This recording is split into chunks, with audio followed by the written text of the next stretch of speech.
Hey everybody, welcome back. Tonight is going to be our season finale. Andy and I are both kind of really excited. We're going to do something a little different than we usually do. Usually we do a 1 hour show or a 30-minute pre-recorded. Tonight we're going to go for a whopping 2 hours. What we're looking to do is the first hour is going to show you what we've been working on in more of an overview. And then, work for whatever time we got left for the first hour. And then Andy and I are both going to transition to our offices and sit down with you and do a little Q&A for, another hour or as long as y'all are entertained and have questions. And then if it goes short, it goes short. If it goes long, it goes long. No big deal. So without further ado, I'm going to go ahead and get started here. Forgive the shakiness of the camera. I've got this thing sitting up on the tripod, so I'm going to switch the cameras around. It's going to take me just a second because I want to be able to see what I'm showing you. If I don't break my freaking tripod first, you know how that goes. All right. Back facing. All right. So basically, where we're starting on this is the left-hand side of the layout. As of right now, there's not much change to any of the left side, with the exception of this part of the bridge here. I'm working on putting in separations and gaps and things like that so that we can go ahead and lift this bridge out. Eventually, I will put some drawer slides to be able to lift the bridge up out of the way so I no longer have to duck under it, which is awesome. Then if the wife decides to come in, she doesn't have to bend over all the way to, get in the layout. So no real change again on this side of the layout. I did add one more locomotive to the fleet here, which is awesome. Can't complain there. Added another locomotive here. This one's really cool. I don't know if you guys can tell what it is very well, but it's a Jeep that's got the elephant ears on it. So, and I've been told, although I haven't been confirmed, not saying the guy's wrong, but whatever. The elephant ears were to direct the heat flow up and out of the way of the lower radiator so that it was getting cool air at the bottom. As we start getting around here, nothing changed. Wait a minute, we do have a change here. Let me cut that up. So there's the first major change. That backdrop no longer exists down to the length of the peninsula. What that's going to allow me to do is put an actual city scene up here and be able to use the full length of the peninsula to do so. And you'll be able to see there's a few vantage points that are going to be really neat. So as you're looking off into the corner, once I get paint and backdrops up and all that over there, you're going to see that from here. And then you change your angle, you can see sky there, but you won't see any of like the railroad stuff or tracks or anything like that. So it's going to kind of give you a different perspective. When you're standing up here at eye level, yeah, you can see all the way over, but it's just one of those cool things. Back over here, I had this all built in to do a tunnel from about this point back around the whole thing. Well, after lots of conversations and discussions with Andy and figuring out what I could actually do and all that, decided to rip the whole thing out and seal it all in. So if you remember, the peninsula came out right here, or the backdrop came out right here. And I was going to do mountain seeds on this side and going to do some other stuff. Well, as you've seen through the previous videos, that's no longer the case. That whole section has been raised up 2.5 feet to bring it level with the rest. On this side back over here, I did want to show you, if you look through that tunnel, as your viewpoint goes, there's a certain point where it stops. Well, if you look at it from an up higher view, you could see that that's actually true because you can't see this gap here. Same thing from this opposite side. You actually be able to see in, and I'm going to go ahead and detail in what you can see. Since it's a concrete tunnel, I don't really need to do a whole lot to it. There's not going to be any beams or anything like that. But I will come back on the top and just put like smoke stain through the top of the tunnel portal and then everything else. Then we move around here to where in our last episode I set this up for you. This is going to give a really cool scene. I wish I was able to do kind of like a split screen so I could show you what I was working on. But there's actually a valley from this tunnel portal to that tunnel portal. It's like a cut. So I'm modeling that as we go through. As the current stage sits right now, it's all masking taped over because I'm planning on putting plaster cloth down, and I don't really want that dripping down on the track. As we move over here and it's sitting above the track, I'm going to mask that off as well so that I can plaster cloth it without ruining any of the track below and causing issues later on down the road. This whole side of this tunnel, this is in our area. If you're from our area, you know this is Nelson Bennett Tunnel. This basically goes under the city of Ruston and North Tacoma. So it runs under the city. It's about half a mile or so or a mile under the city. It runs pretty well flat. I think the elevation rise is, it's not even a mile. It's like 500 feet elevation change. So what I'm going to do here is I'm going to run that tree scenery all the way up to the edge of the backdrop and just kind of cut it off at the top so it still looks like we're continuing on with that. This is going to be the south part of the tunnel, the south tunnel portal. The one behind you is the north portal. This will pop out here and it'll run along some water feature here, and I'll have a slope back here. All this will be cool. So what you saw in the last video, and you can still see it, the two double lines we got running right here are the center lines for the original track alignment. Again, after many discussions, I decided to pull the track alignment out away from the fascia a little, or away from the back a little bit more. That'll open that up for scenery. When I get to here, what my plan is to slope this up from about here to the back and then straight up to the back of the backdrop. And I'm just gonna tree the whole thing all the way down.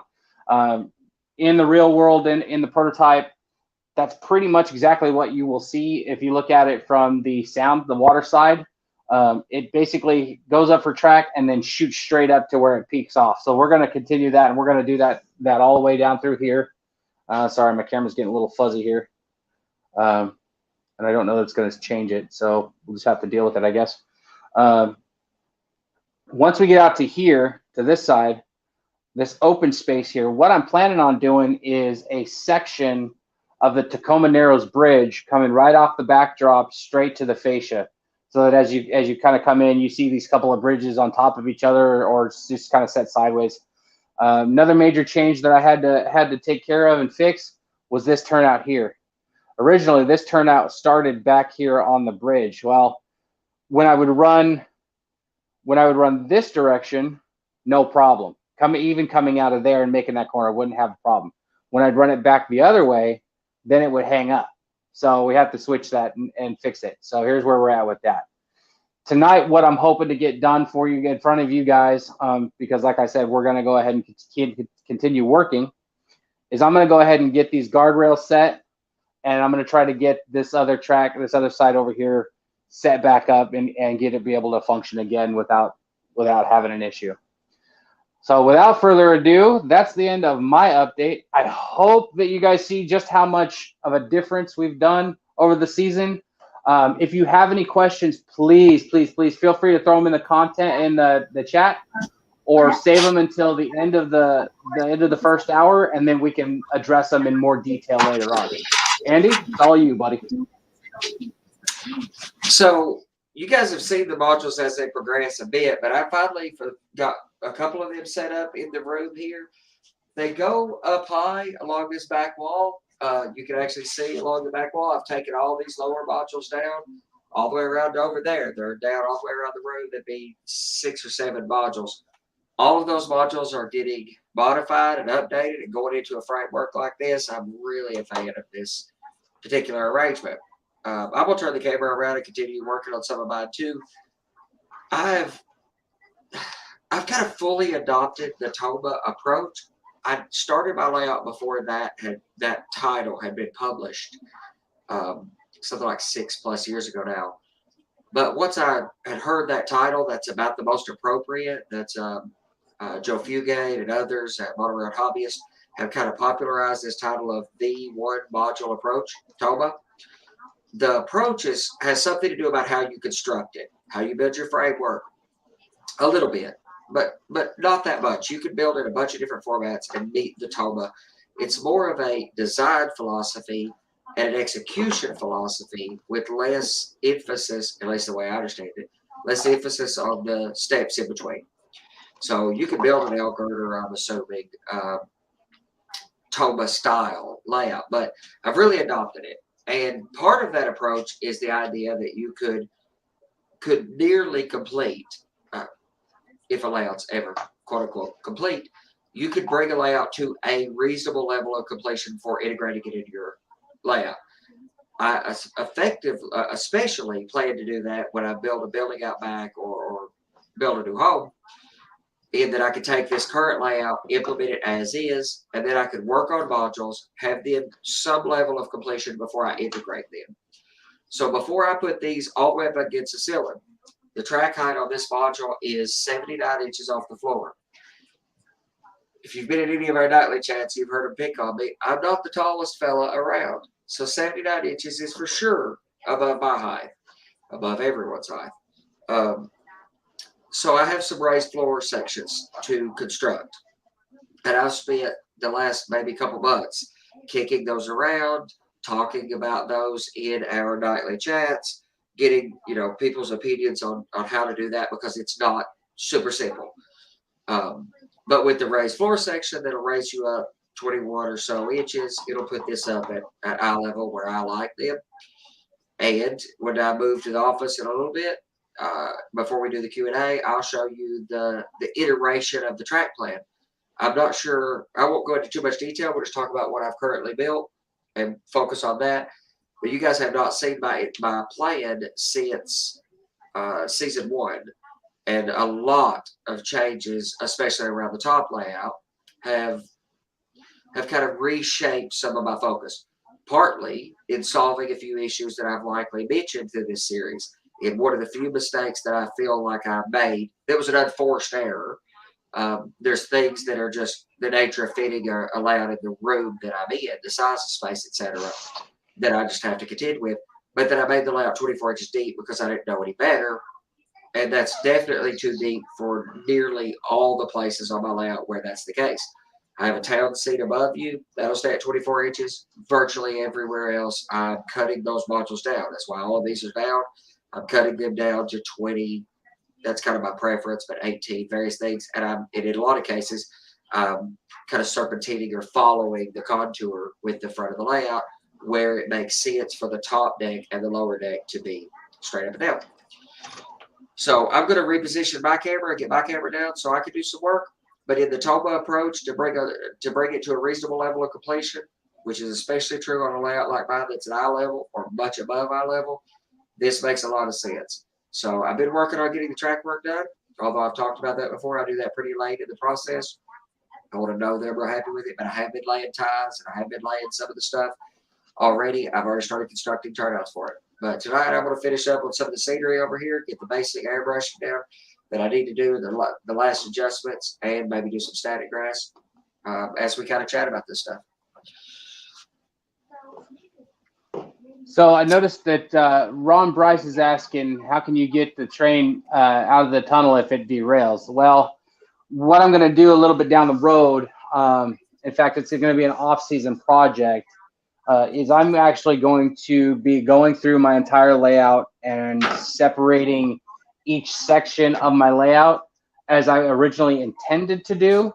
But because we all get impatient, I just started slapping things together after I'd already got the frames built and didn't even think about making sure it stayed separated. So while I'm doing that, I'm actually going to go through the 3 modules or 4 modules that are in the back and open them up so that I can pop my hand up in there, or maybe at least my head, and see if I, be able to get to that stuff if that does happen.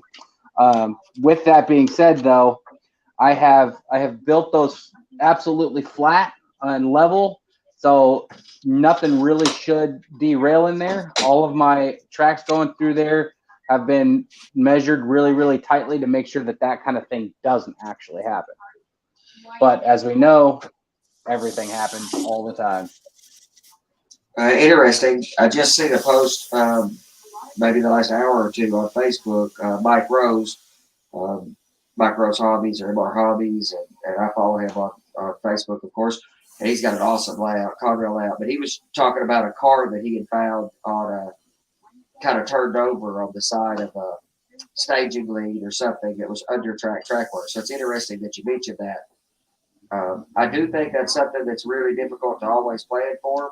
especially on my layout, I have a section of track work that's hidden going all the way around the room as it gains elevation from level to level in this kind of quote unquote no licks kind of thing. That's been a bit of a concern to me, so I've planned into that access points. So if you haven't planned in access points, what I might suggest you do is start working on getting access points or hatches in. Ralph has a little spot on his layout. He calls a Murphy panel. Seems like a pretty appropriate title for such a thing. Then he has a hidden turnout. I mean, he basically just took the concept of a Murphy bed and adapted it. Yeah, or Murphy's Law is what I was thinking about. It's kind of, whatever can go wrong will go wrong kind of philosophy, which seems to happen to most of us. But his is just a plug, and a really handy thing that you can do, depending on the scenery techniques that you employ. I really like static grass mats. I like static grass too. What I'm doing here on the front of the layout, because it's pretty rural, kind of rough. It's not manicured at all. I'm starting with static grass, and I'll come back with some grass mats at some point too. If you use grass mats and put a grass mat along the edge of your panel, removable panel, it can overhang the edge of that panel a bit, and that really helps in trying to hide the visibility of that.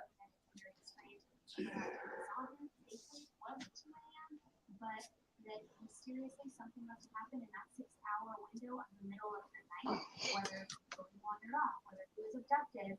I also think that it's which I've got a couple places like that going through backdrops for that section that goes around the back. And then I've got staging under this layout, but since my layout's so high, I don't have to it's not a big deal to get under it. But if you have a layout that's at the more typical heights at, I don't know, 40 inches or whatever, that gets up to be a lot more trouble to climb under. But I really did not want to climb under a layout ever again. So that's part of the reason why it's fun. I also just really like that kind of viewing angle. What are your thoughts? Because again, this is so many of you have been cover. I want to know what your thoughts are after hearing this. What do you guys think of this? So let me know in the comments below. Thanks again for being here with me today, guys. I hope you've been covered. Subscribe if you haven't. Like the video on your way out. Andy, just make sure you're pausing once in a while to check in the chat, yeah? Oh, yeah. I'm trying to too, but I've got my camera, my phone's literally face down, so it's not exactly easy. Yeah, it's hard to. I've got multiple screens up. I've got my phone up too. Yeah, Rob Bryce says it. Okay, doesn't matter how perfect the track, and the trains always derail, and if they do, it's where you can't reach. I definitely agree with that. It doesn't matter. Mike Rose probably is well manicured layout as you could ask for, and he had that derailment. Everybody has them. The goal is to minimize them. If you're having more than, my instinct is if I was having a train derail every single operating session, I'm going to take some serious consideration about decisions I've made about how it was I'd built. be a little concerned. Absolutely. I mean, derailment in theory should be pretty rare. If you're properly maintaining equipment and you laid your track correctly, which is part of the reason that I go out of my way around the places where trains derail, which is typically turnouts, of course, and rail joints of any kind, especially on curves. So I really go out of my way on those. And part of the reason I started headlighting track years ago was because of quality. And I would argue, regardless of price, people argue about fast tracks being cheaper. I don't disagree that they are cheaper. I would build my own turnouts, fast tracks or otherwise, regardless of price. Yeah, fast tracks, just to be clear on that point, fast tracks is cheaper in the long run. Like if you've got to do, 30 plus turnouts or you're building some sort of a big empire, yeah, it's definitely cheaper to go that route.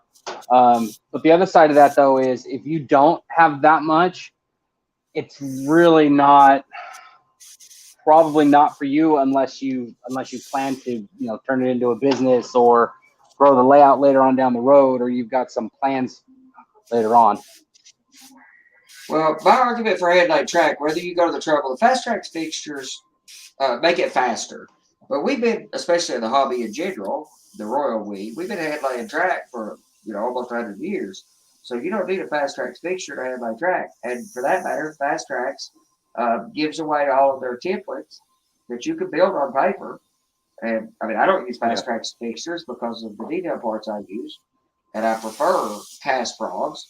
They look more prototypical to me. Although that's not my method; it's not the cheaper method. But I would have. Well, yeah, but let's be transparent about this part of the conversation though, because even the filing fixtures aren't exactly cheap.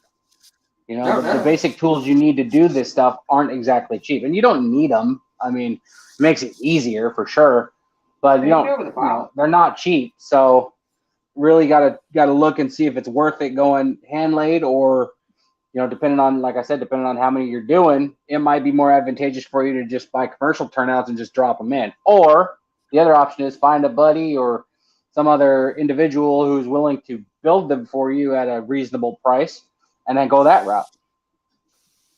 Well, my argument for headlight track, and the reason I would headlight track regardless, is quality. You cannot buy a turnout as good as I can make. And I'm sure there's people who build turnouts that are much more competent than I am, obviously. And even the turnouts I build, you cannot buy a turnout that is of the grade that I can produce. The vast majority of the commercial turnouts are not ADMRA compliant. They're not perfect. They wear kind of horribly. That's part of the reason I really like the cast frogs. Most of the commercial turnouts have stamped tin points or stamped metal points that I'm very much not a fan of.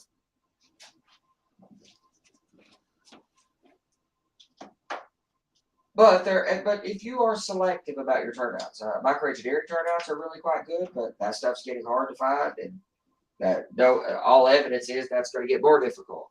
So I don't know. I'm talking to a crazy Australian about buying that stuff, so maybe he'll go ahead and do that, and then we'll be able to have the stuff we want again. I don't understand the distinction. Crazy Australian. Wherever Australian I met's a bit crazy, but so. I mean, I wasn't trying to be.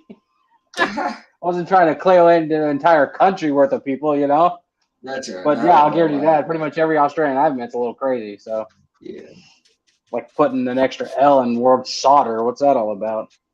I'm telling you, or use where they don't belong. But right. I love our Australian fellows, but I do too. Good group of guys. Absolutely. So something else I wanted to mention to you guys while we're sitting here working. If you've seen the Facebook post, then you can probably go ahead and ignore this, or if you have questions, this would be a good time to ask for them. We have decided to get away from Werribee as our nightly or daily driver form of communication and hanging out and chit-chatting. We have decided to switch over to Discord, which in my opinion is really cool because it gives you a text feature as well as video and voice. So if you're out here working on your layout in early morning hours and you need an answer to something real quick and nobody happens to be online, you can just drop it into the text, and as soon as somebody gets up and they've got it on their phone, they'll see that and they'll be able to answer you a lot faster. So it will give us a great benefit switching over to Discord, I think. Well, it's just the direction that all of these companies are going. Especially now that most of the COVID stuff is over, it seems like most of the video conferencing solutions are going back to a business-focused model. I get it. I probably do the same thing, but that's not as ideal for us.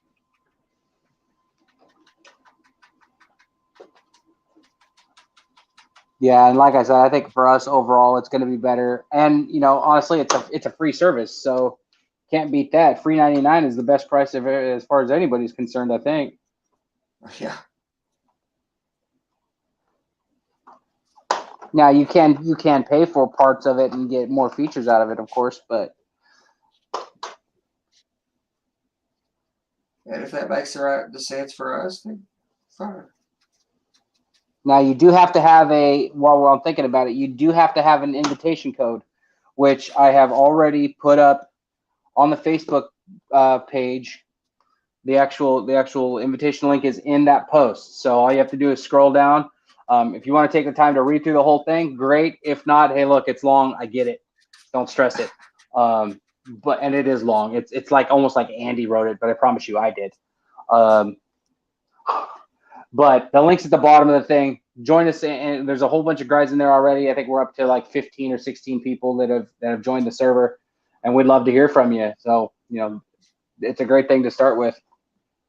And you can join a bunch of other services. There's a lot of people on Discord. That's a big community of people. A lot of tech savvy communities, of course. But and if you have another community of guys, a club or another channel or something, might be a good idea for you to create your own possibly. And you could jump between channels very seamlessly. And where Werebee's a little bit more of a intentional, you've got to intentionally go to Werebe and just jump in. It's a lot easier to do kind of casual drive-by jumping in to chat, I think, in Discord.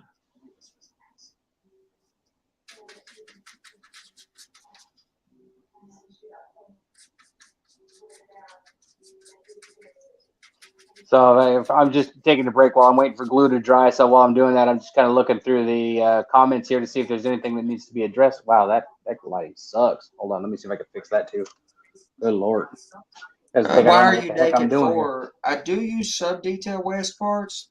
He asked if I'm using any Details West turnout components like the manganese frogs. I do use some of the Detail West, especially the detail parts. The cast frogs that I'm using are from Proto87.com, the Proto87 shop, but he makes, Proto87 is a particular gauge nuance, like Proto48, but he makes turnout components that are compatible with RP25, or in my case, Code 88s or semi scales. So now I originally was going to commit to doing P87, but that's he got his crazy fix out of the way early. Yeah, that's challenging, and I don't mind challenges, but I use some of their detail parts. I can't remember exactly which ones are Detail West. I've got some plastic fish plates from them, but I really prefer the Precision Design. I've got some of those at Proto87 stores sells too, but my preference is the ones that Bill Brillinger used to sell, and another fellow selling them now, that are resin impregnated paper fish plates. And when you CA them on, the CA soaks into them and makes them quite rigid, and that they're really wonderful. And if you want to solder, anytime I want to use them to replace, because I don't use round joiners, not on visible track work anyway. Anytime I want to hook them together, like on this bridge that I'm starting on, I will use the ones from KV models that are brass or phosphor bronze, so I can solder them to the rail. And like I've said to other people in communities, I don't see the point in rail joiners. I mean, most of us have places where we have tracks butted up against each other without rail joiners, and there's not a problem there. So, I mean, if you cut a rail joint, sir. If you cut a rail joint and you're not using insulated rail joiners, which I really dislike. I mean, to each their own. You do whatever works for you, but I don't like the insulated rail joiners. So, if you're going to do that, you're going to cut the rail the way I do, the way most of us do, then you're going to have a track that has nothing or a couple rails that has nothing forcing the alignment.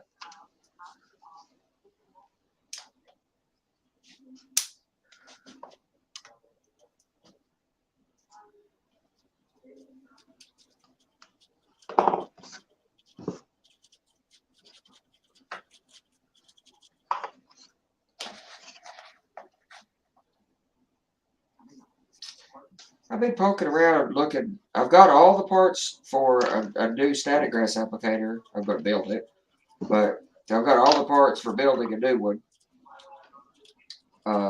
except the static ion generator, or the negative ion generator.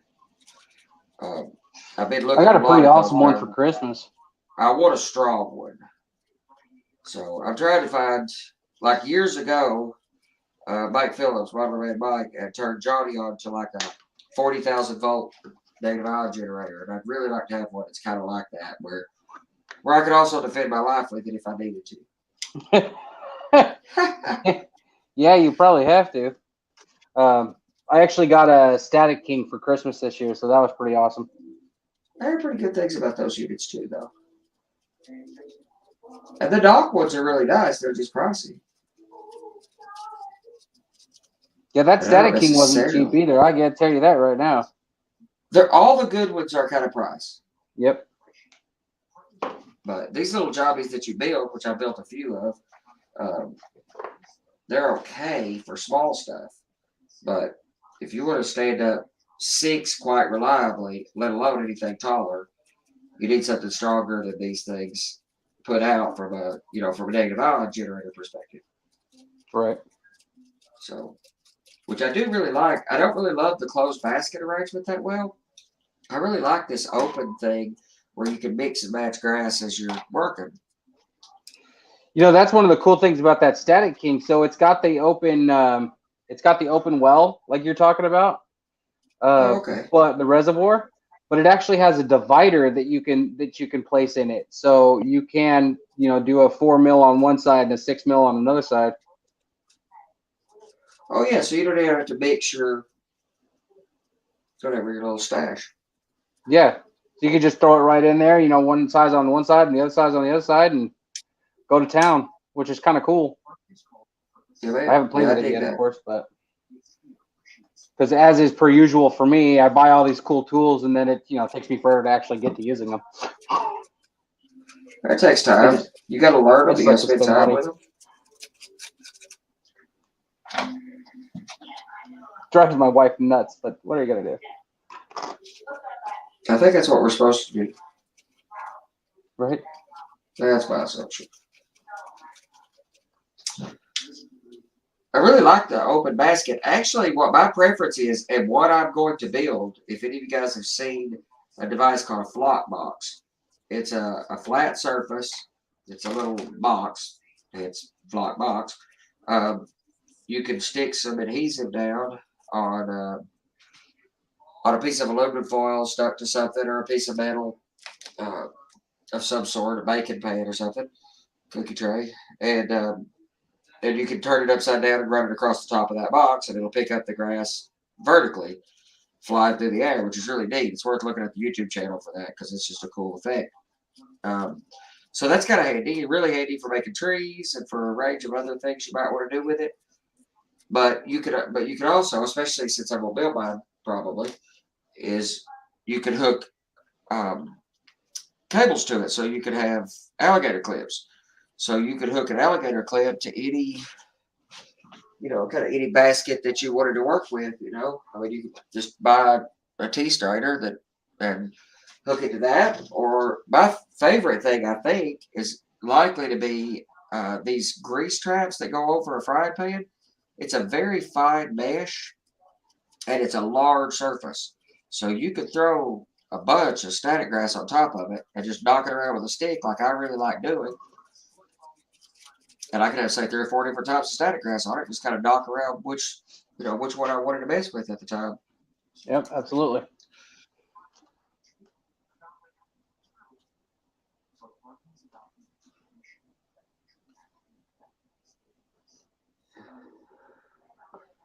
Which I really like the grass mats too. They're a lot more expensive by comparison. It's a more expensive way to bottle, but for certain types of scenery, it's pretty hard to beat. I got some of the Martin Welberg stuff, and I'm going to use that stuff, especially around this silo that's just out of camera view. But if you're bottling like the grass that goes along the right of way, the grass in between the tracks, stuff like that, static grass is about the perfect technique. Word.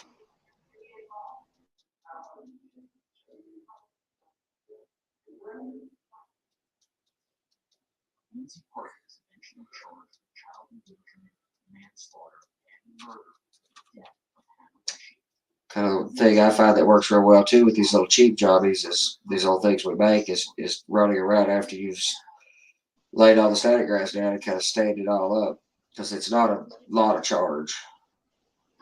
I mean, I made one. Where did I put that? Let me see if I can find it. my cheap one that I made. I literally used a fly zapper and a That's what screen this like is. you're talking about. That's what this is. I've made a couple of them.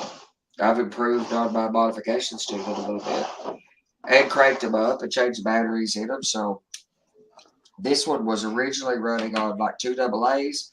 This has a 9-volt in it now, so it was running on 3 volts. It's now on 9, but they don't last real long when you run them on 9 volts.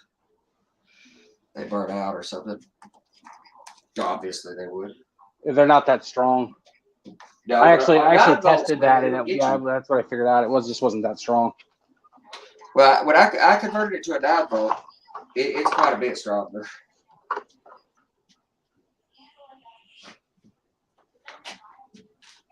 I don't know where I put that. Oh well, I'll find it later. I've got a picture of it I can show later on.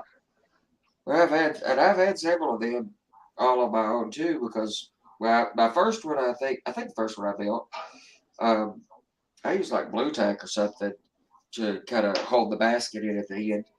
And my wife asked about what it was, so I told her to turn the little switch on. And when she did it, she changed her hand position, so she held the basket and she turned it on. And I mean, thankfully, I was on the chat with everybody, so she squealed, threw it across the room. Then I built version 2. That's a real nice thing to do to your wife there, Andy. Jeez Louise. But listen, it wasn't on purpose. I just said, hey, turn the switch on and see what it's all about. I thought I'd have a chance to talk her through it. It was funny, though. And ain't enough voltage to hurt nobody. It is enough to startle you if you're not expecting it.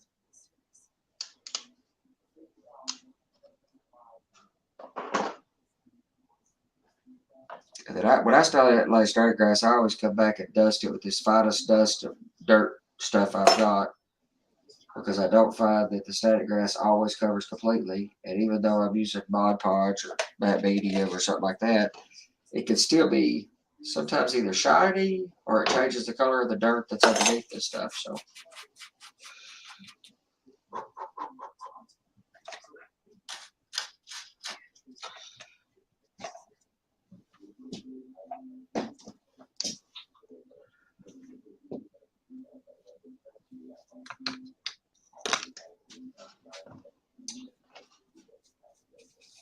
I've got most of the ground cover on this module done. I hadn't done this foreground stuff, and I've got some stuff along the very main backdrop that I still got to figure out, because I have not started on the photo backdrops, which they just drop in place, so they can go in at any time. That's a good thing about a module too. It's easy to take down, get it to a point where you can reach, where the old adage is true that if you're building a quote-unquote permanent layout, you should probably work from the back forward. Yeah. But it's not necessarily true when when you got a module you can get down and work on.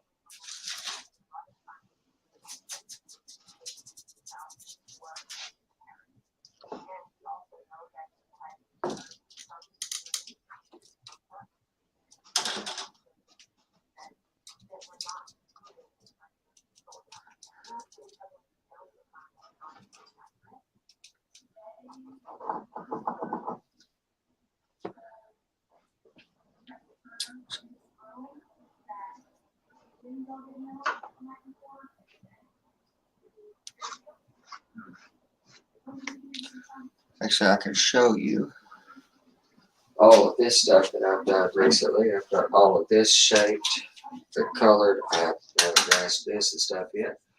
But all of this, the little road, or the little one lane of a road. And I've been working on the coal piles that's going to fill in between the track. I've got a lot of the ties in place, and I'm getting ready to put the track down permanently here, but I've been shaping that center section. So I'll come in with a little bit of pretty dirty, or I'll come in with the tan grass, and then I'll come back and paint that because it'll be fairly dirty. But I've been starting to shape the section between the tracks particularly, which these are 2 coal loaders. This little temporary jobby I made up.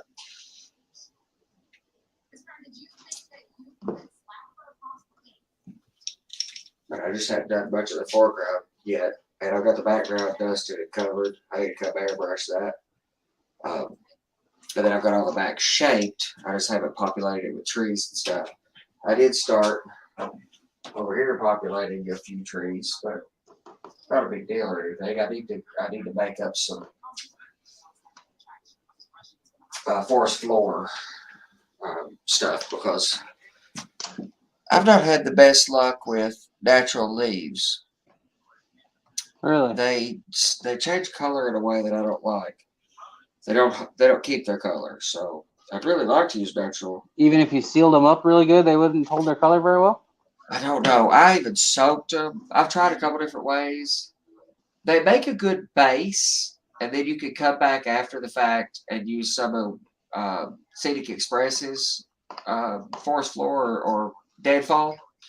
Yeah. And it will brighten the color just enough in spots where it matters. So natural leaves can cover, as a base, cover everything, and then you don't need very much of the Scenic Express stuff. Which I don't bad to do. It just all adds up in price when you're building a reasonable size layout. When you've got a reasonable amount of square footage of layout surface that's all forest, I mean, the number of trees is staggering. Oh yeah, doing those 2 hillsides back there in the back behind me here that's not going to be cheap. No, but would you? I'm also going to use Boomer Diorama's technique when I do that too. I'm going to go ahead and do those wire armatures. So you're going to build the 2,000 or 2,500 trees with wire might trees. as well. I mean, if I can build 40 in-scale turnouts in 20 minutes or 30 minutes a piece, I could probably whip out trees just as fast. You just have to streamline it and make it as automated as possible, I guess, or streamlined as possible. It might be possible. I mean, I know people who do that, and I've made a bunch of my sagebrush trees. Of the big ones, and I use them just for the foreground. But these kind of sagebrush trees, I think I made 98 of these, including this one that's only about 8 inches. Yeah, but wait to think about that for a minute. You're talking about the difference between a wire armature tree and a sagebrush tree, and how much time you went into adding in smaller branches and things like that, right? Whereas if you do it as a wire, you can trim it to the length you want, and you can add in other things a lot faster than having to glue in individual branches. Okay. I was assuming it was going to take roughly a similar amount of time. It may. I'm no expert, but because I've never even done it, but I wouldn't think that would be the case. You're not putting. It doesn't seem like you're putting as much effort into those wire armatures as you are into the super trees. Oh, maybe. So I've done one wire tree, and it took me, I don't know, an hour or something. I've got sagebrush down. I started out with sagebrush taking me about 8 to 10 hours a tree for the big ones. I could do I've got that down to about 4 or 5 for a 15-inch foreground tree. For these little 8-inch, 9-inch trees, I could do those in I could do about 4 of them at a time in 3 or 4 hours total. So I could get it under an hour a piece, building it in some small quantity. And I just assumed that it would take something similar. I mean, like I said, man, I don't know. I'm just assuming based off of what I've seen in a video, right? We're all YouTube geniuses here, so. Yeah. YouTube expert, Discovery Channel experts, what I've said a lot. Yeah. All right, we're going to put a little bit of weight on this just to make sure that glue actually sets in there properly. By a little weight, I mean probably 2.5 pounds. See what happens? That's a little weight.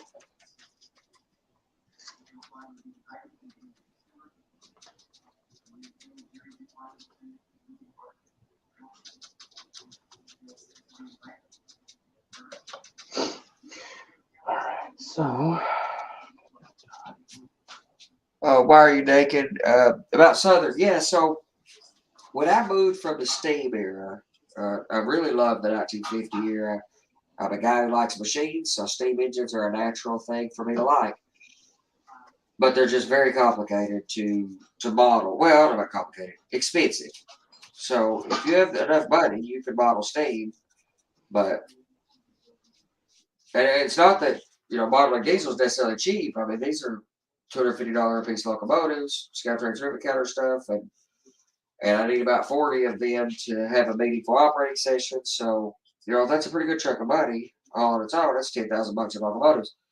But with steam locomotives, I needed 30, and quite a few of those, or probably all of those, with my experience with the manufacturers that made steam. And I've got some Broadway Limited. I've tried Bachmann years ago, the Spectrum stuff, which I don't personally like. But there's not very many people making steam locomotives, or at least not in my prototypes. So it was going to be brass for me. So when I moved eras, I moved to the late 80s. Specifically, I'm pretty sure it's going to be 86, might be 87, probably 86. 1986. The joy of that is it's right after merger. Norfolk Southern was formed in 82. So in 86, you have, or 87 or 88, you have a lot of N&W power, which I love, and a lot of Southern power, which I also love. So I've got some tuxedos now. I've got a Scouttrades SD40-2. I've got a Scouttrades SD45 high hood, run them long nose forward, the way locomotives are intended to be ran, and so I got a couple of those already. I'm going to get the Jeep 30s that Rapido, no Scouttrades. Scouttrades announced the Jeep 30 recently, which they're only my road names that they're coming out in is they're only coming out in the Norfolk and Western Blue Pamphler scheme, which I really like. Although a lot of NW guys don't, but it's not appropriate for my era. So I got one of those ordered already, just one for now, and I'm gonna paint it or have it repainted into the black scheme. Oh, the Rapido order was a Jeep 40, I believe, whatever they recently announced. But there won't be a lot of 4-axles. So, I mean, on this line, 4-axles were really quite rare in the 80s when they were starting to run some pig trades. You started to see some 4-axle power on track and tracks agreements running over the CSX line of mine. But there won't be a lot of 4-axle power. Basically, and part of the reason this branch line is why I chose to model. One, it's close to where I originally grew up years ago. And I'd seen it in person with N&W power on it years ago. But it's a steam mountain grade. Everything, including the switchers, were articulated steam locomotives. The only train in 1950 that ran over this line that was not was a passenger locomotive. Maybe occasionally the baby J's, they call them, in freight service at the very end of steam power. But they switched the yard with an articulated locomotive. So, and I love articulated steam, and I still may model in 1950 if it were. Well, but there's a bunch of reasons why it was worth considering. I mean, all the companies that are coming out with the really awesome equipment these days, Rapido, for the most part, they have a couple of things for the 50s, 40s, and 50s, but for the most part, all of these companies from Scouttrades, Rapido, Tangent, Exact Rail, they're all basically producing post 60s era equipment. All right, boys. Watching Ralph weather a lot of stuff. Weathering in 1950 is a very different exercise too. So we're getting fairly close to the 1 hour mark. So just so we have some continuity on the show, I'm going to go ahead and step out for a minute, switch over to my desktop. So you'll get a different perspective of my background, not so much my face. But I will be back in just a moment. Andy, keep it going, bub. No worries, man. I got to cover this glue up anyway, and then I can move it there.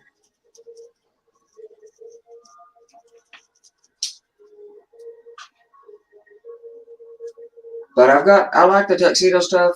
Of course, I love the Southern stuff. Grew up in Tennessee where everybody modeled the Southern pretty much.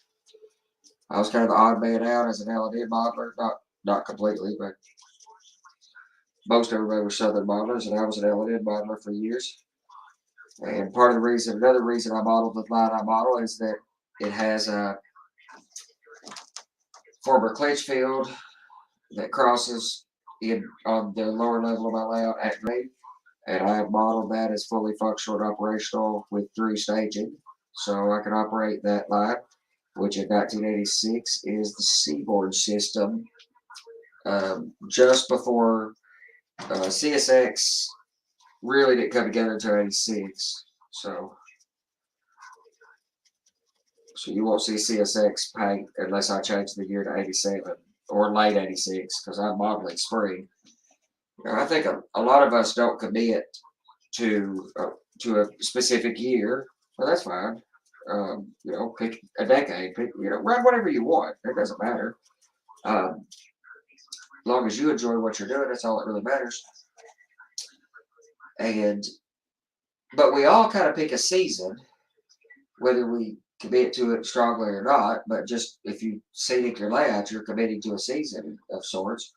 So I think it makes just as much sense to go ahead and commit your season, maybe commit a finer time period. But I model spring, which I prefer spring as a season anyway. And I don't see a lot of people model that, and I really like the bright colors anyway. If I had developed the tree techniques that I have right now earlier, that haven't got a lot of city right here, I would probably have modeled, I don't know, winter basically, but late winter, so there was very little snow on the ground, if any. But a lot of dead trees. But at the time, I just did not think that was possible.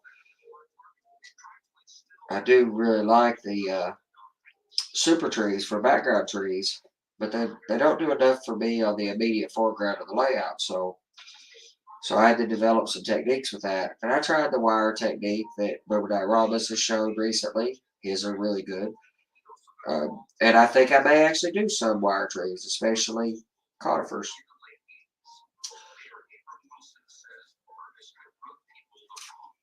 And with Robert modeling out west, where conifers are, let's say, more significantly part of the forestation, where most of mine are deciduous, maybe all wire trees maybe makes a lot of sense.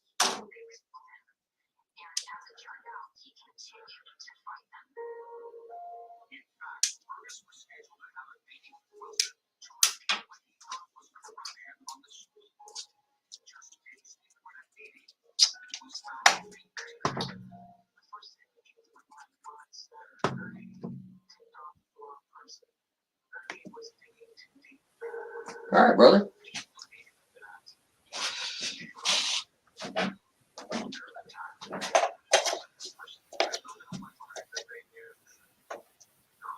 Dust this glue real quick, and then I'll reposition as well.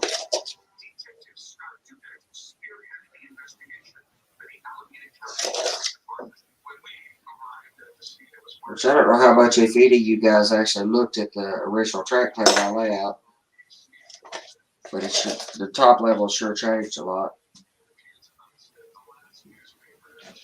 Part of the consequence of having it digital is it's easy to change the digital, and then once I do that, I'm kind of committed to actually building the thing that I just drew.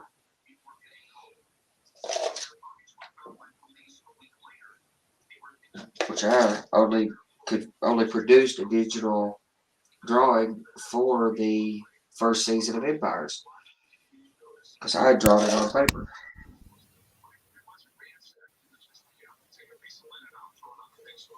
Which I will say, I work with computers all day, every day, so I thought I didn't want to spend that much time doing it. Part of the joy of this hobby was to get me away from that.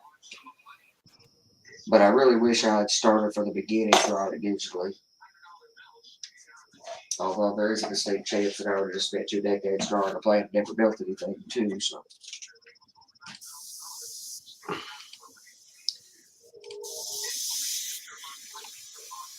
All right, you got me okay now? Yeah. Perfect. I was having an audio problem. It happens. Technical difficulties, man. What are you gonna do?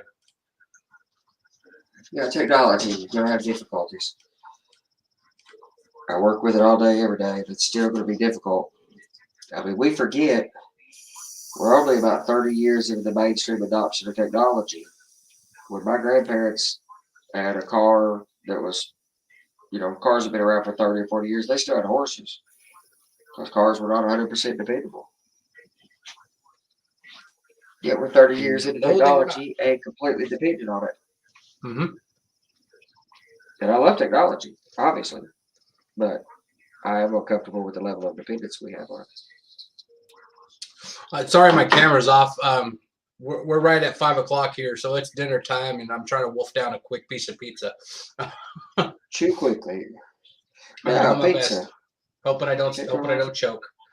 Yeah, you'll be all right. So, do we have any questions other than what we've kind of already caught? Do you guys have anything that you wanted to ask us from other shows? Why are you naked? Oh, that says, he says his trees are all wireless.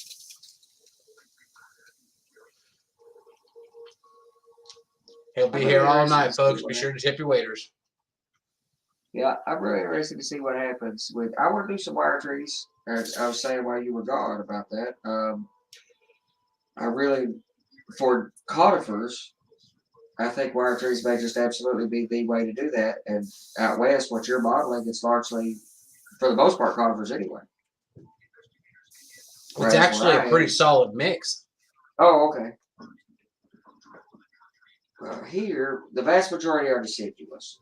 I mean, there are patches of, Scots pines or black pine or. Yeah. So let's see. Let's see if we can pull up some Google Earth. All right, I will reposition from the other end.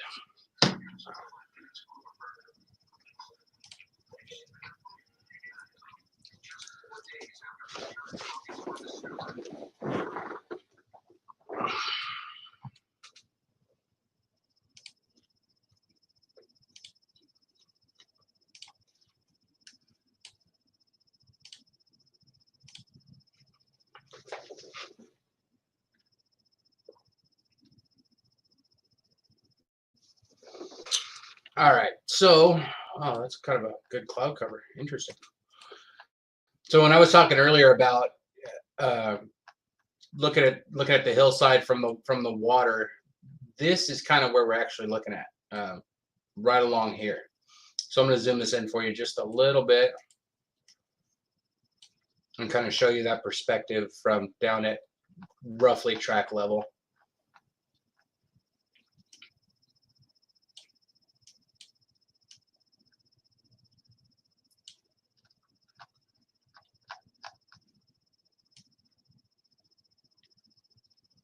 So as you can fairly clearly see, it goes from water up about 45 feet or so to track height and then shoots straight up. And you can't see any city or anything back from there. So this tunnel portal here is the south, at the end of the cardboard lattice work where that big old open hole is at. That's that portal. So that's where that's going to come out.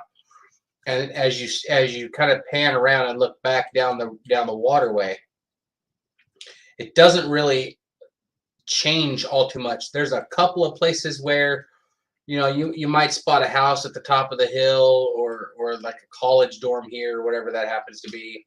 I'm going to see if I can put in some of these high voltage power lines if I've got the space for it, things like that. The other thing that's going to be really neat is, like I said, I'm putting this part of the bridge out, and I'm going to bring it from the backdrop, which will be here, right out over the track work, and it'll just basically come to a dead stop right there. So figuring out how to get that done is going to be fun.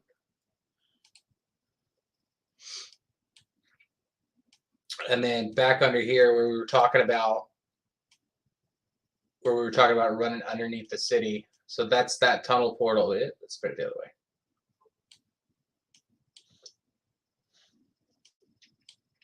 That's this tunnel portal here. And if I zoom out,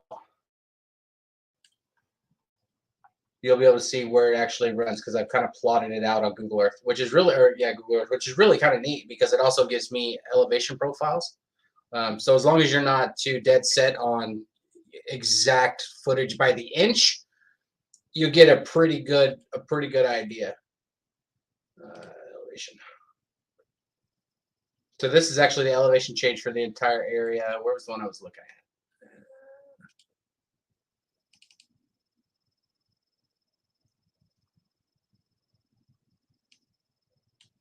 Yeah. So we'll go ahead and close that. So you can see from here at track level, it's like 46 feet. And then over the course of a few hundred feet, it jumps up to 335 feet in elevation and then drops back down slowly till it hits this dip. Well, this dip here is the tunnel portal, the north tunnel portal. And then as you can see in the profile, we hit another tunnel portal right there. I mean, it's close, quarter mile or less. And then you drop back down again. And it's like what equates out to like 10 cars. It's pretty cool. Oh, I'm only seeing top chat. Hold on, let me switch over to live chat so I can actually see. Nope, no difference. Great.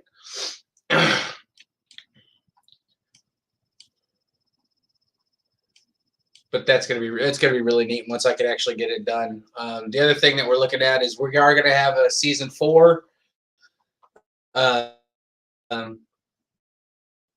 And it'll run a full season, but then season 5 is up in the air right now because I'm going to be looking to buy a house next year. So I don't know what's going to be going on with that, or if I'm going to have space to do a layout even, or anything. So as of right now, you can count on a season 4. Any questions from the chat at all? Help me out here. You guys are killing me.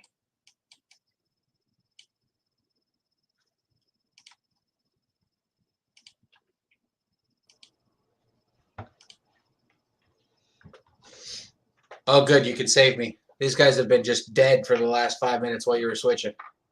I like, why are you naked mentioned CSX during my live? It missed the pre-CSX. So on the Norfolk Southern, I get to ride Norfolk and Western and Southern Tuxedo, which are wonderful. There's a few variants there. But on the CSX or even on the Seaboard system, you've got Seaboard Systems, Family Line, Chassis System, B&O, C&O, Western Maryland, L&E, and Clinchfield. I'm missing something, surely. RF&P, possibly. You have a range of liveries, and that mixed bunch of locomotive liveries are wonderful. So, and that contributed a lot to my choice of era. And I can show you guys briefly. Let's see.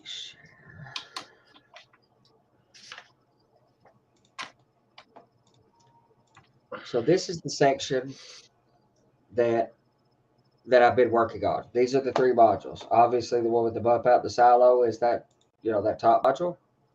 The one I've been working on. I've also been working on this quarter module with this section here. And you can see the bridge in the background, although I've been playing with different arrangements for that. But that's going to be the next series of videos that I'm going to do starting soon is on that bridge, which is being I've bugged everybody in the live chat for at least 2 years about ideas and how to come across doing that, building a bridge that's, 83 inches, 84 inches in the air, that's almost 7 feet long. It's exposed over an aisle. It's tricky. And there's no signs on it. There's not even handrails or walkways. It's, the equipment is as wide as the bridge. So there's nothing to protect if a $300 scale trains locomotive takes a dive, or 3 of them, since most of my trains run with 3 or 4 head-end power. And it's on the grade and on a curve. It's tricky. But you're going to see in the next series of videos how I'm going to go about that. And you can see the raised floor platforms, although I'm knee-deep and figured those out right now. So, and you're going to do that on your show, right? The bridge? Yeah. Yeah. Yeah, I'm starting a series on the bridge series. Next show, or the first show of that, will be this coming month in March. So This is we're ending the Empire series for this season. Look forward to coming back next year to talk about that.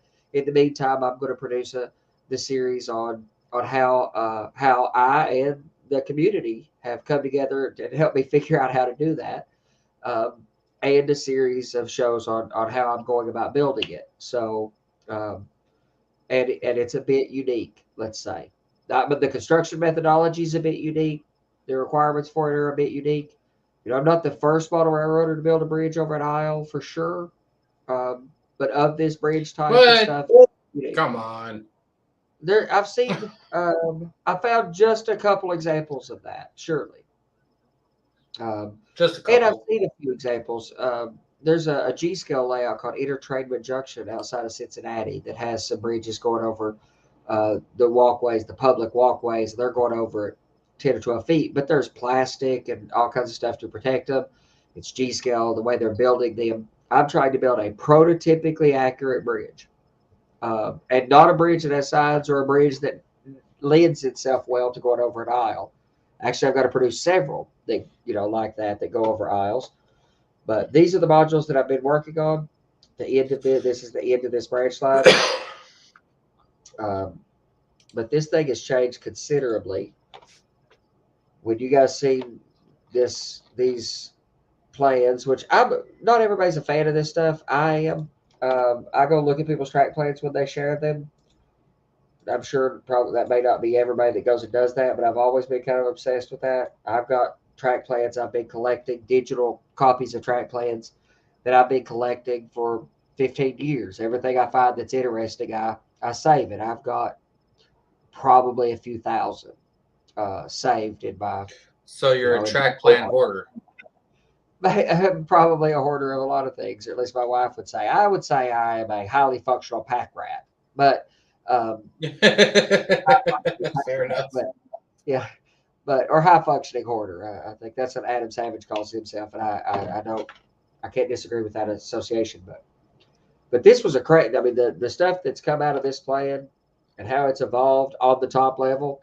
The level below has changed slightly because I've decreased the size and I've adjusted that in my digital copy of the plan. But this top level has changed. I mean, remarkably has changed in ways that I don't think I could have seen had I not drawn it out digitally so that I could really get into the weeds on it. I don't think I would have come up with some of these concepts like, these number of loops back here and stuff. But if you want to pack a lot of layout into a space, so my layout is directionally pure. That is, anytime you're standing, well, let's start from the simplest. It's sincere. That's what John Armstrong called it. I'm not trying to reinvent terms here. John Armstrong, the famous track planner for many years, called it sincere design. Title works for me. It's sincere. That means only one track through a scene, linearly. In every way, the layout's linear. It doesn't circle back on itself or anything. So, except for on the lower level where both the Seaboard System or CSX and Norfolk Southern run side by side for a few minutes through town and cross. Other than that, which is prototypical, it only goes to a scene once. It's also directionally pure. That is, anytime you're standing facing the layout with the fascia standing in front of you, you're looking at the layout, you are, on the Norfolk Southern anyway, since it's east-west running, you are facing north. West is always to your left, east is always to your right. Cardinal directions are pure. That may not matter to just a rail fanner, exactly. But if you're going to operate, especially if you're going to operate with other people, and maybe even more so visitors to operate, having directional purity makes your life tremendously easier and makes human error, turns down the number of human errors.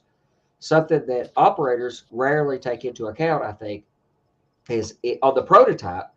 If you are the engineer in the locomotive running down the line, you've rode that line many times before you've ever been handed the controls.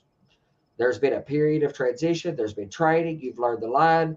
You know that the kids run out of this house and could get on the tracks. You know these various spots. You know that line relatively well before you're in charge of many thousands of tons of equipment. But on our layouts, we have operators drive in, show up at our layouts, and expect to run those with very little understanding of the line. the things you can do, that's going to happen. That's just the nature of the beast. So you've got to try to account for a little bit of that in your initial conversation you have with them, the initial showing of the layout, and it needs to be intuitive. So as soon as your train comes out of staging out onto the layout, you will stick with your train the whole way, and anytime it disappears or goes into a tunnel, stay in there. It's going to come right back out, or it's going to be real obvious the way it flows around the room. Even with all this spaghetti of track work, there's never a time when you have to do something odd to find where your train's going to come out at or anything like that. Yeah. But I had to do this level of complexity to some degree to fit all the things I wanted to fit in. But if you keep in mind, it's in a 15 by 15 room, has just on these two decks, and I've designed for decks below this, but just on these two decks, in my 15 by 15 room, there is 300 feet, little over 300 feet of linear visible layout from the time you come out of staging and are in control of a train. It's going to be over 300 feet before you're off the other side of the layout. And at 25 miles an hour, which is track speed, maximum track speed, and climbing the grade with helpers, stopping tight on helpers, probably climbing the grade at 5 or 8 miles an hour, it could easily take you a minimum of 45 minutes to navigate the line. It easily could take you an hour and a half to navigate the line. And there's a 90-foot branch line. Yeah, it's tremendously helpful.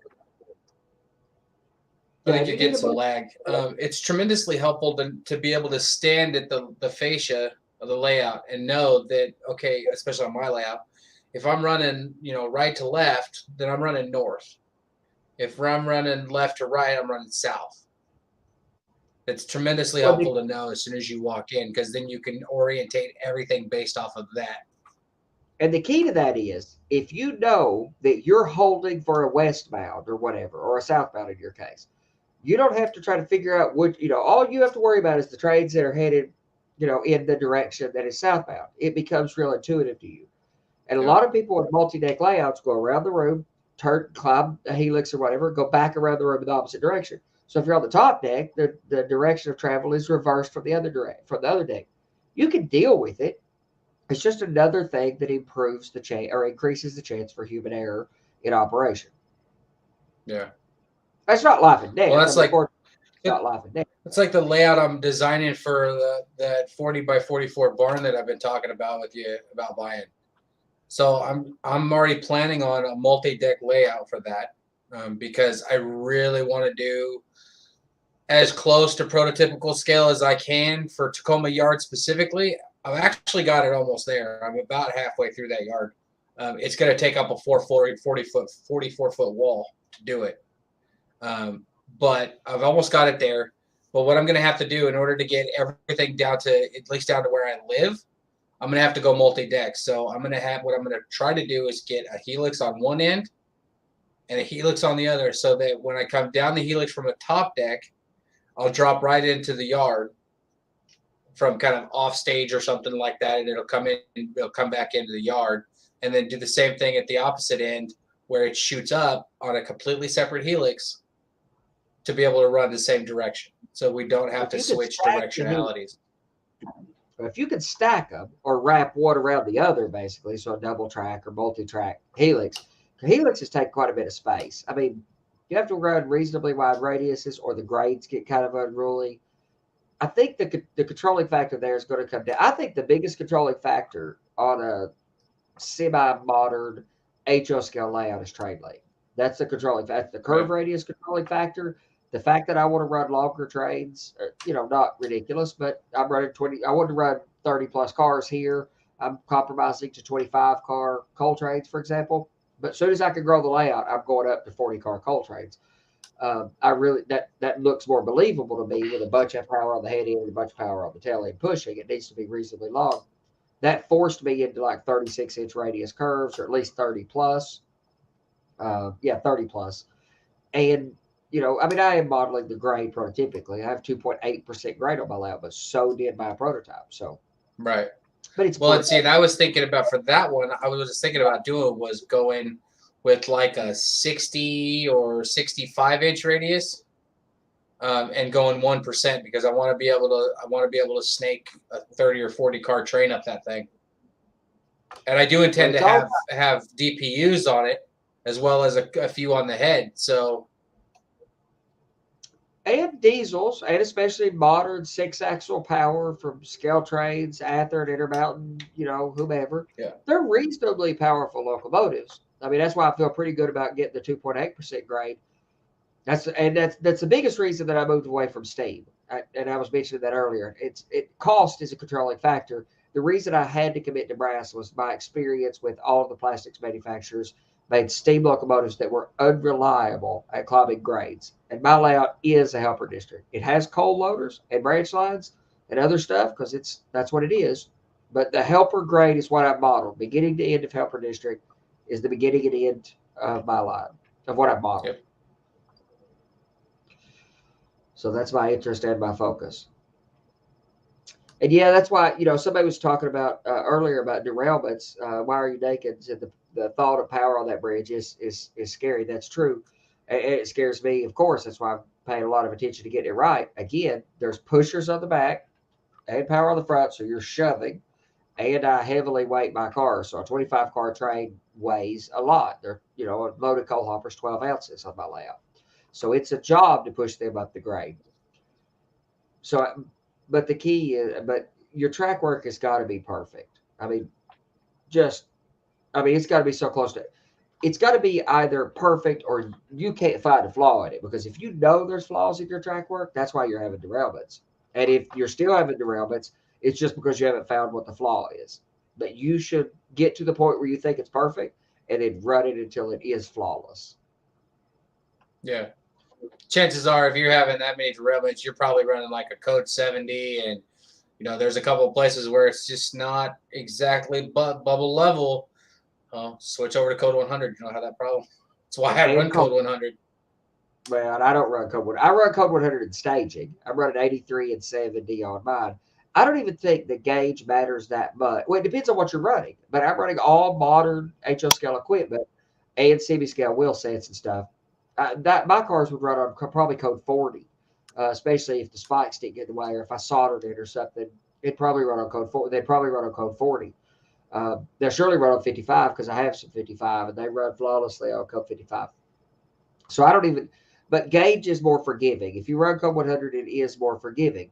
The disadvantage of code 100, if you're running commercial turnouts, for example, is there's just not as much available as there is in code 83 now because code 83 has become the popular standard.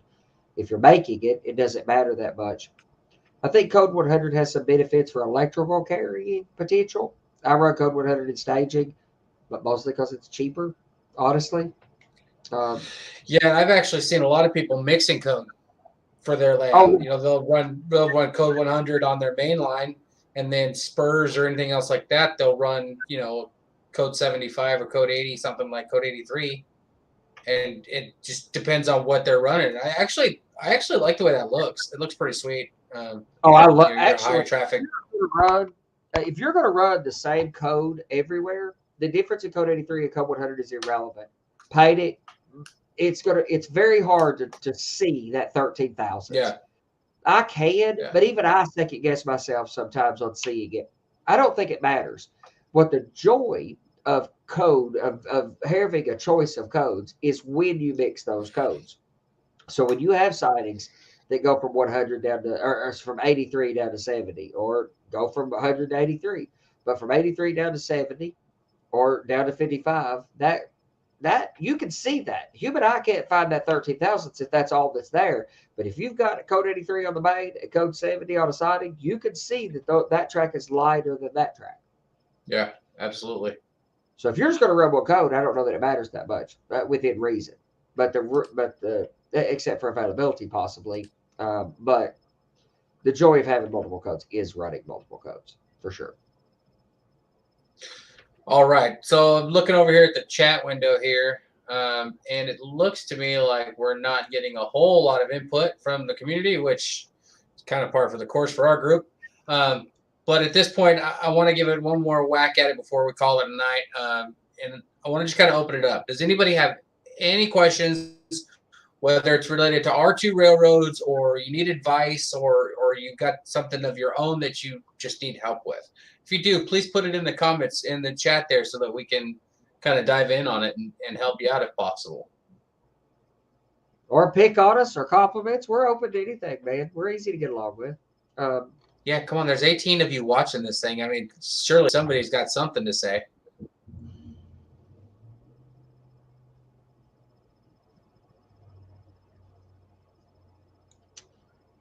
All right, Andy. Split Rock ears says, and modeling.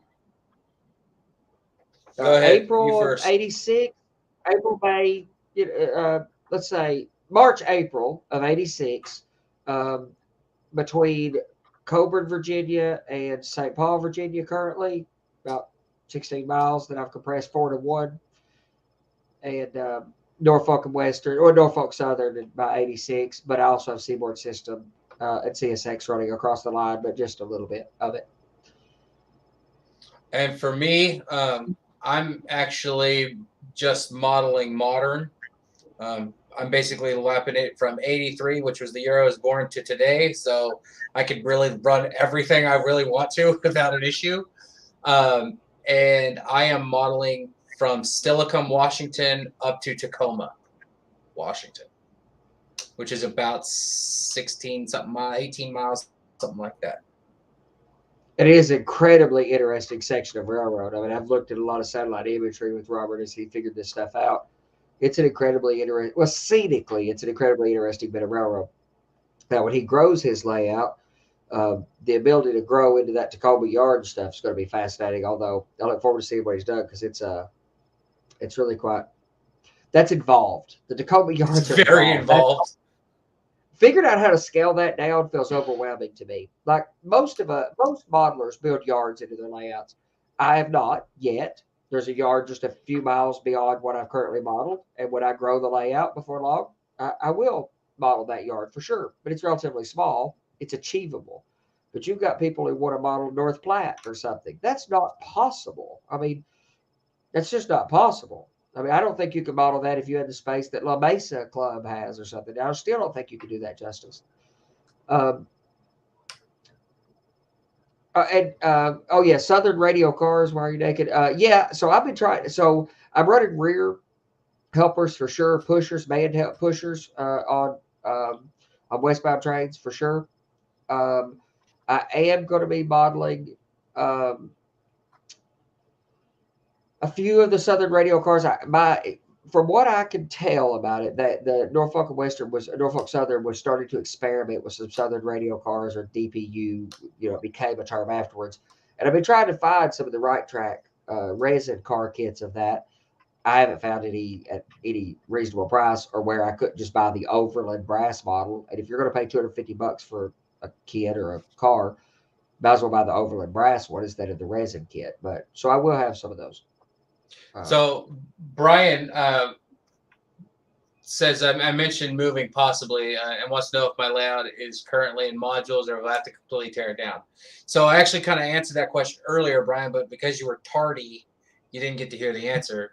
So I'll be kind to you because I like you. But basically what I'm going to do is during the off season between Empire seasons, I am actually going to go back through my entire layout and break it back into its modules, which the bench work was designed for, but because I got completely I want it now, I forgot about that whole process. So I've got to go back and cut out, 4 inches worth of foam on 16 different modules and do all this other stuff to get it corrected. It's not going to be the easiest thing to do, but it's got to get done. And then Split Rock, I feel like these were kind of directed at me, but maybe you've got an answer in this too, Andy. Split Rock's first question is, what is going to define or plant your layout? How will people know they are in West Virginia or Tacoma, Washington? So to answer that, I like yard operations. So honestly, that's kind of what my niche is. So my layout, as the new one I designed, is going to be huge. It's going to have probably 2, maybe 3 full yards in this whole entire thing. It's going to be huge. Prototypically, what happens is they'll bring in, grain trains, garbage trains, coal trains, along with your regular manifest and priority manifest. We even get bear tables once in a while. So, and basically what'll happen is like the grain trains, right? They'll start out in central western Washington, in a town called Kalama, where they have grain import export, and they'll stack those together and run those things all the way back through to, BFE somewhere. Well, that's kind of what they do, and then as long as they go, you've got 3 or 4 yards in between there that are just, some of them are interchange yards, some of them are actual yard facilities, like monsters. Like this this Tacoma yard is actually broken up into about 3 different yards, and then there's a smaller UP yard. It's a BNSF yard. It's Tacoma yard. So for me, the yards are what's going to plant my layout and define where everything's going to be. Beyond that, it's just going to be kind of fitting it in as much as I can. Prototypically, there's going to have to be some compromises here and there on, whether the track sways left as opposed to right, kind of a deal. But I'm going to try to get it as close as I can. Prototypical. I mean, this layout, this plan is probably going to take me 30, 40 years. I'm probably going to die and this thing's not done yet. It's going to be monstrous. I'm thinking probably 2, maybe 3 decks. That's a big layout. 40 by 44. 40, that's a for huge one person. That's a big layout. 50 by 15, I thought was really too small to build. And I've spent 6 years doing this already. Yeah. Of course, I'm not retired, so I've got to, I only have a certain amount of time to work, but it's a big undertaking already. And I want to chime in on the planting of it. When you first walk into my layout and you poke your head up, a little nod under, because it's up pretty high. As soon as you nod under, immediately you have mountains that go from here all the way to the ceiling, and that bridge goes across the aisle immediately when you walk in. So very tall mountains, that bridge going across, the railroad that's running there, very coal industry specific. As soon as you turn around is the largest coal facility on the layouts right up above you there. Coal trains in the interchange yard that's right there, again, right above you as you lift out. It's pretty obvious what general geography you're in, Virginia versus, say, I don't know. We're not in Kansas anymore. And it's fairly obvious that you're not in Kansas anymore. So let me share this screen with you real quick. So this is this section of Tacoma Yard is what I'm going to model. I'm not going to worry about the rip tracks just because of how far apart they are from everything else. It's going to make me have to shoot out to like a 58-inch table to get that done right. But if you zoom out, so this is all regular Tacoma Yard here. These are all industry sidings and some other things here, storage tracks here. But where it really gets intense is right here at the port. So if I wanted to change my mind to get crazy, I could just model the port and have tons of stuff to do and probably do it in a much smaller space. Down here in this dark black section, that's the Union Pacific yard. Union Pacific's not very big here. They don't have any of their own track until you get up into like South Seattle area.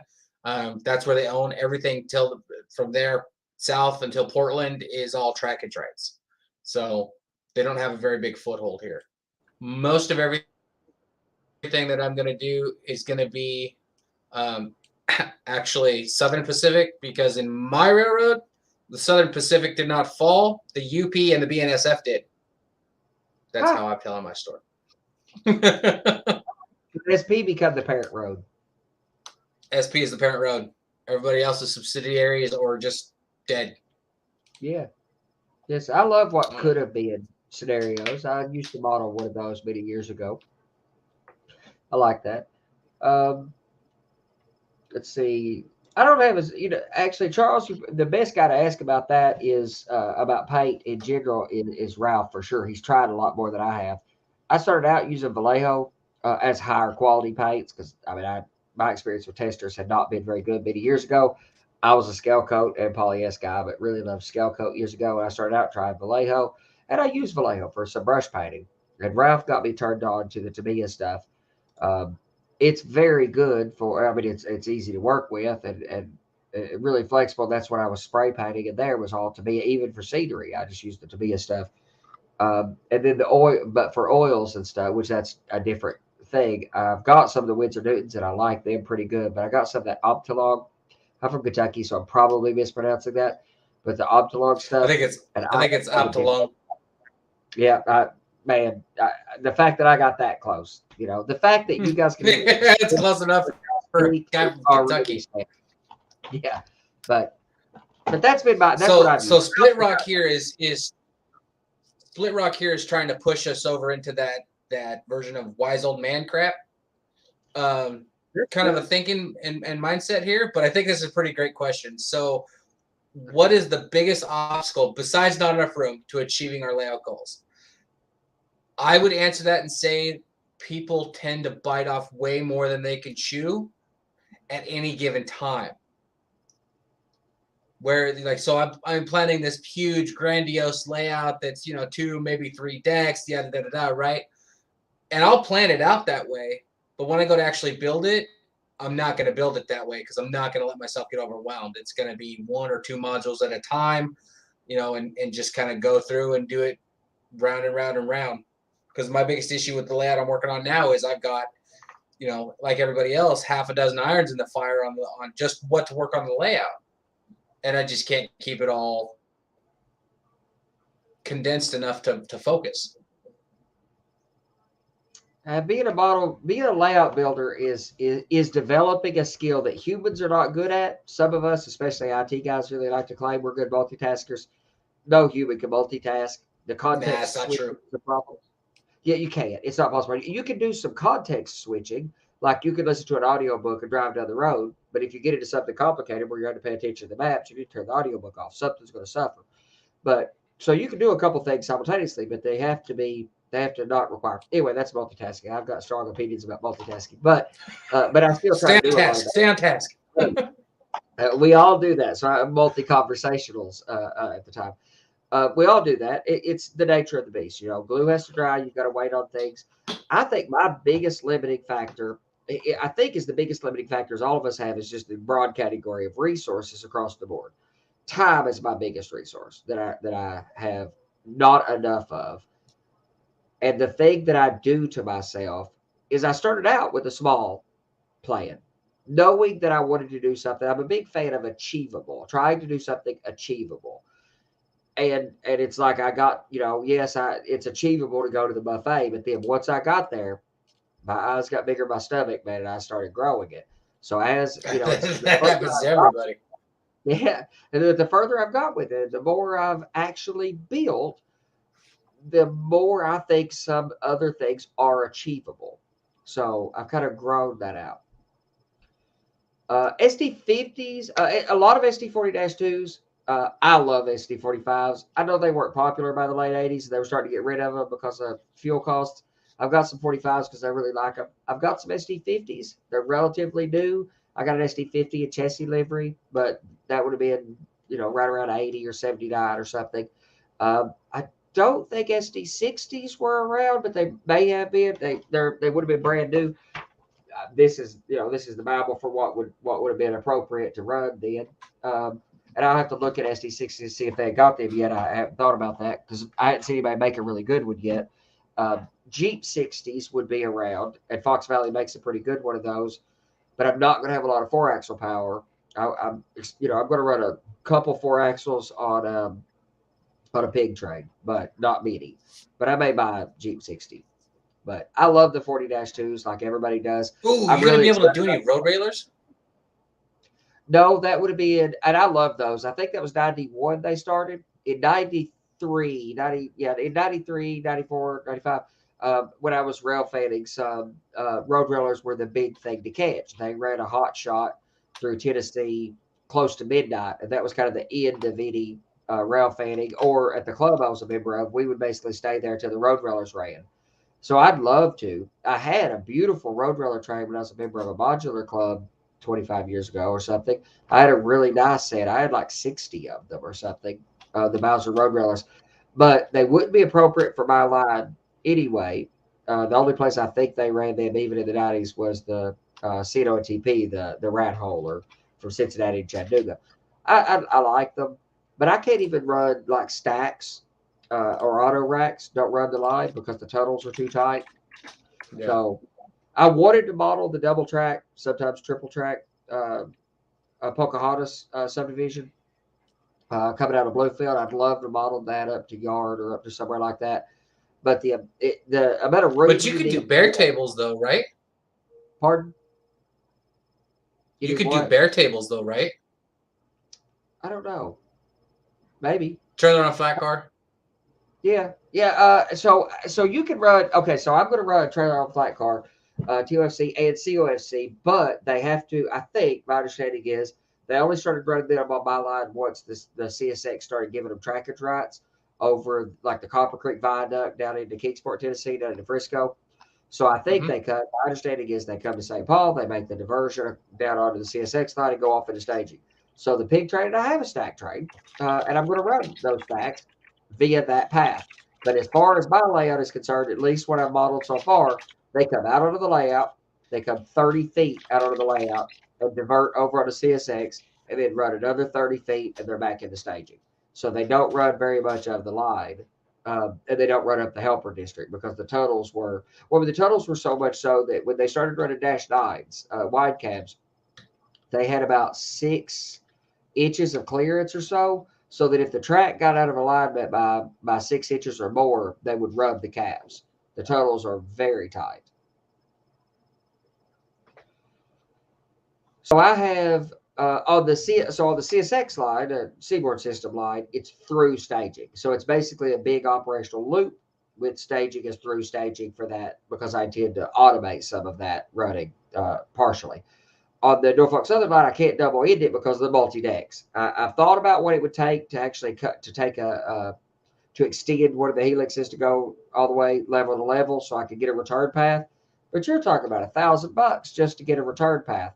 I've even thought about building an elevator and such. And I probably will when I grow the layout. When I build a building and grow the layout, I probably will connect the levels. As it is, I'm putting loops on each end to make that easier. So in staging, there's a way to turn a train around. But it would be helpful to recycle trains since all loads go east. So that's really helpful on the CSX line to be able to recycle trains. But on the Norfolk Southern, I won't have the joy of recycling as easy. Although I'm going to build some cassettes so I can take power from the top and pull power down to the bottom to repurpose power because that's the most expensive part of a train.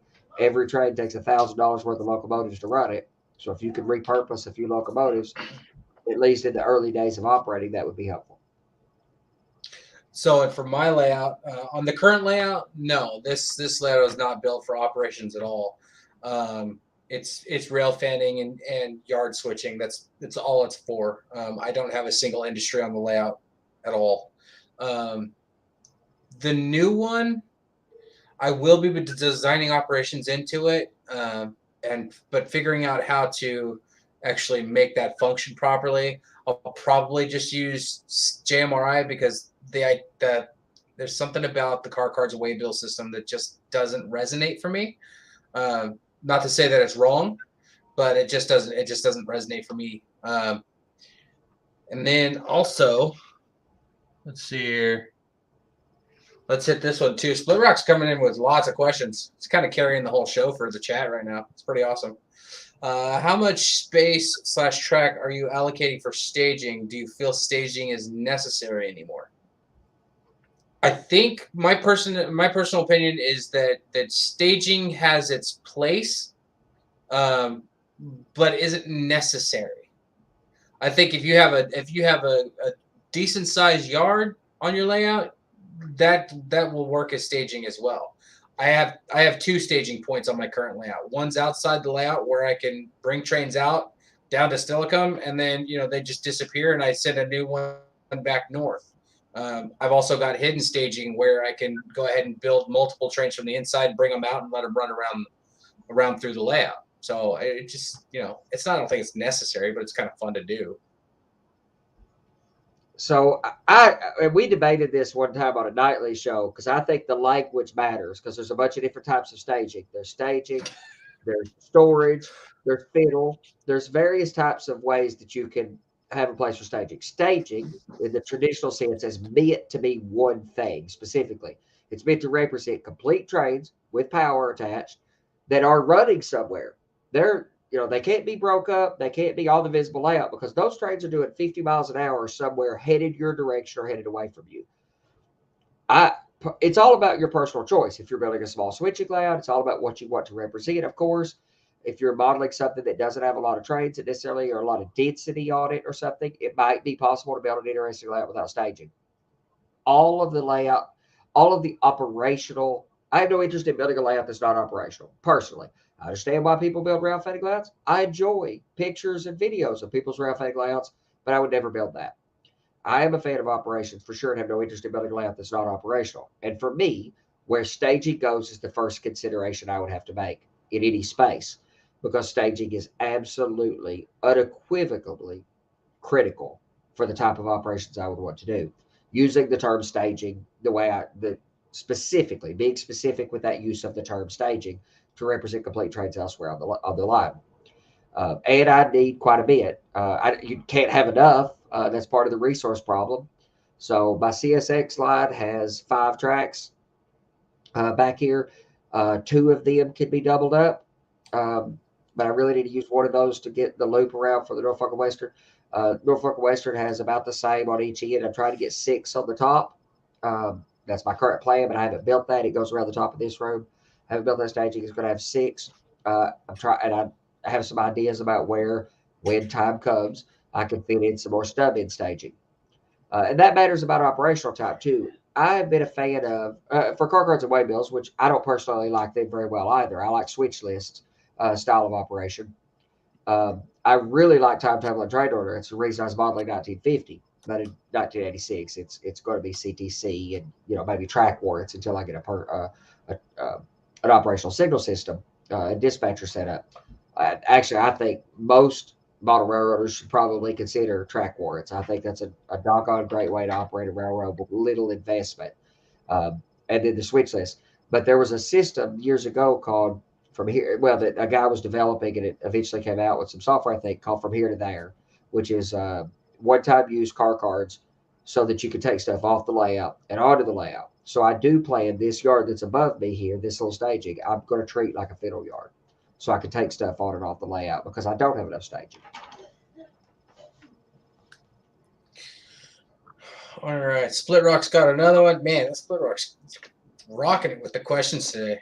Thanks, Tom. So, when designing a rail fan layout, are you focusing on specific scenes in which to capture or capture for video or photos? Originally, no, I wasn't. But after a lot of conversations with our nightly crew, I have since switched that around. Yes, now I am actually hyper focused on very specific scenes in the layout, which I can then model and scene up properly, and so that I can take pictures from specific angles of like trains coming out of tunnel portals and big backdrop kind of scenes and things like that. So I'm actually going to be using for what little bit of backdrops available, I'm going to be using photo backdrops because it just looks better when you take a photo. Yeah, and I did the same thing. Yes, I had to focus on the areas that were critical for operations. The interchange with the yard, the 2 Ys that are on each end of town. And that's a big reason that I ended up redesigning much of the top level prior to building it, was to get that branch line with the big coal loader in Coburn. That's a big facility with 3 loaders, a 4-track yard on one side, a 5-track yard on the other side of this coal facility. Which is another thing I don't think enough people put enough consideration into is yard. Yard's a very generic term. Building a classification yard is hard to build in any reasonable size space. Building interchange yards, building industry yards, local service yards, that's all achievable. I have an interchange yard and 2 facility yards for the coal loader. So I have yards. I'm just not modeling the classification yards because it just requires so much space. And that's what I think Robert really really enjoys to operate, is the classification yard. But it requires the dedication of a considerable amount of your railroad's space dedicated to the yard if you want it.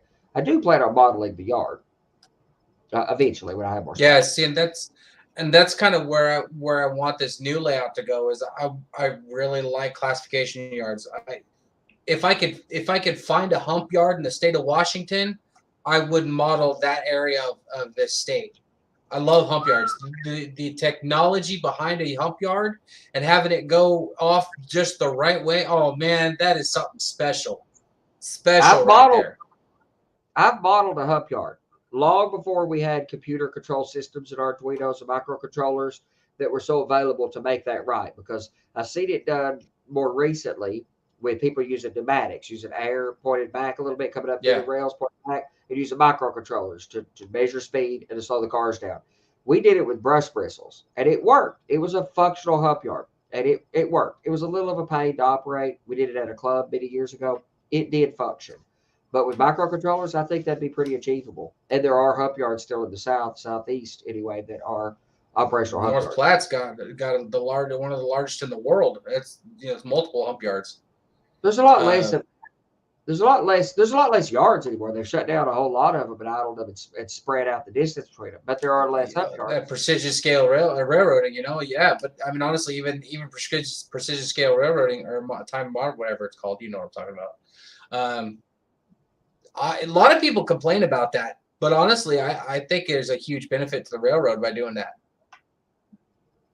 It's a big benefit to their bottom line. The accountants love it because it lowers so much of the dedicated resource. It's a just-in-time method for precision railroading. Is a just-in-time method, and some of the times it works. But when you have something serious, when you have a supply chain issue, precision railroading doesn't scale very well. It doesn't work very well because you don't have the people on staff ready to go to work on your problem. If we go to a major war, I mean, we watch the news and see Russia invades tonight. The other side of that, though, because of precision railroading. But the other side of that, though, is with precision railroading, you had smaller trains go to much larger trains, and they're just throwing on DPUs, much larger. You don't see these small, too. You don't, and block operated. You don't see these smaller trains very much unless they're a local. So you get one big long train blasting through town. In some of these smaller areas, whereas you used to have 3 or 4 that run through town. So I see it as a benefit. Why run multiple people and multiple units when you could run 1 or 2 trains covering the same amount of stuff? We'll see if longer it works. Distances even. Well, we're still early into the precision railroading boom. We'll see if it works when things scale or challenges present. I mean, if the railroad had to take us to war again the way they did during World War II, we're not equipped for that. The railroads, we've idled so many lines, and even the supply chain issues. If some of those lines hadn't been idled, and you could send more people out, more equipment out, more trains out, you could solve problems that we don't have the infrastructure to solve. So it's the just-in-time problem. Just-in-time assembly works great when everything works like a Swiss watch, but when kinks get built into the system, precision railroading has a hard time dealing with those kinks. That's my only complaint. Rob Butler wants to know what industries you're modeling. I'm not modeling any, so that's really easy answer. Yeah. If you can keep yours as concise as possible, that'd be great. It's largely coal.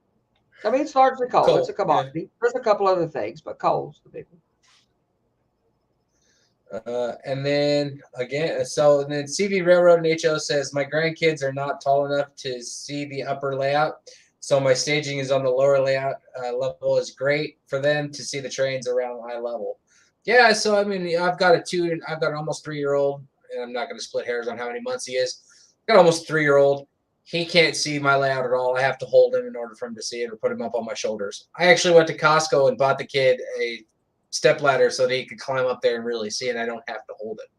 So if you've got youngsters running around, if that's something they're interested in, make it happen. Either cut your layout down to size or shift things around so they can see it too if they're interested, or build a raised platform. Buy a Costco step ladder. That works too. Or build a little platform with handrails.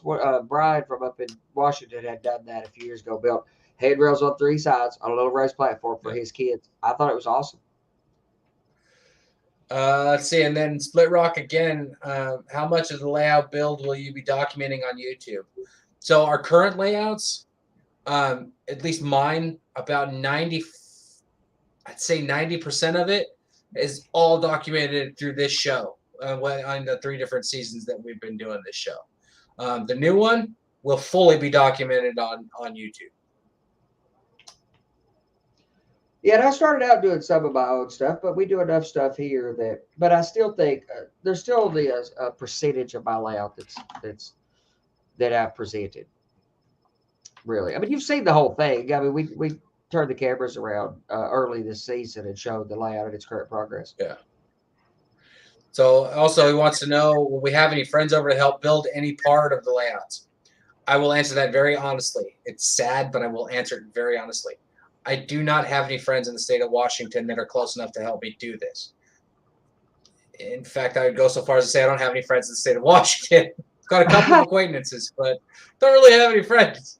All of my friends are online. So, no, this is going to be a solo build unless I join a club and make some friends who are willing to come help. I'd love to have some people come help, and Tim and Will have come down some, and we talked about building a whatever club or something. I have a space for that, but it takes a lot, and I'm quite particular. I'm at a hand laying track. Most people don't do that. I'm doing a bunch of things that, but I'd gladly take some help, but. All right. Ken Anderson, how you doing, Ken? Long time no see. Wants to know how many operators are planned to run our layouts. The new one, my current one, it's a solo operation, man. It's flip the trains on, flip a couple switches, and watch it go. Unless I want to do some classification, and then it's solo operation there anyway. Man, The new one, it's going to be. What did I figure? 36 by 44 is the actual layout space. So yeah, I could probably put, dozen guys in there operating if I really, really wanted to. I don't know that many people, but that are interested in this hobby, but I could. Mine has been designed so that I can operate by myself and enjoy it, meaningfully operate by myself. And it's designed around internet-based operations as a get-go. I've got I originally had a telephone system or telephony system with analog phones everywhere because it was 1950. Now I've been building these little push-to-talk things that I'm building into the proto throttles that can do internet-based communication. So I can have a dispatcher over the internet or even have road train operators over the internet. The biggest constraint is not the number of trains on the layout, it's the space in the room for people, the aisle space. But I think I could still comfortably deal with 4 people in the trade room simultaneously. Maybe 5, that gets pretty uncomfortable. I think 3 to 4 would be more comfortable. And most of the operators that I follow, on podcasts or YouTube, whatever, typically recommend going slightly less on whatever you think you need as operators. So I think I'll be very content with 4 operators if I can get them. And I hope to have an operating session, a couple a year. I'd love to have 4 a year every 3 months or 3 a year every 4 months if I could get a few operators to show up and operate once I get there. All right. And then, let's see. Jessica Lighthall had a couple of things here in the chat. She used to have a friend that had a simple layout on a 4x8 plywood. Hey, we've all been there. My very first layout was 2 4x8 sheets of plywood side by side, and offset by 4 inches. We've all done it. And then the second one was a question on our Discord. So she wants to know if on our Discord I'm going to be posting photos and things like that as I work through that area. The answer is yes. We just flipped the switch on this Discord thing yesterday or the day before. So there's really hasn't been much to it as far as what we've got in there. But as we go along, I will be doing that. Also, I do have my own Facebook page for my railroad. I'm trying to remember what the symbols were. At Facebook, just search for @PCRRTX. and that'll take you straight to my page where I've documented everything. I've shown pictures of everything that I've worked on since I started this railroad.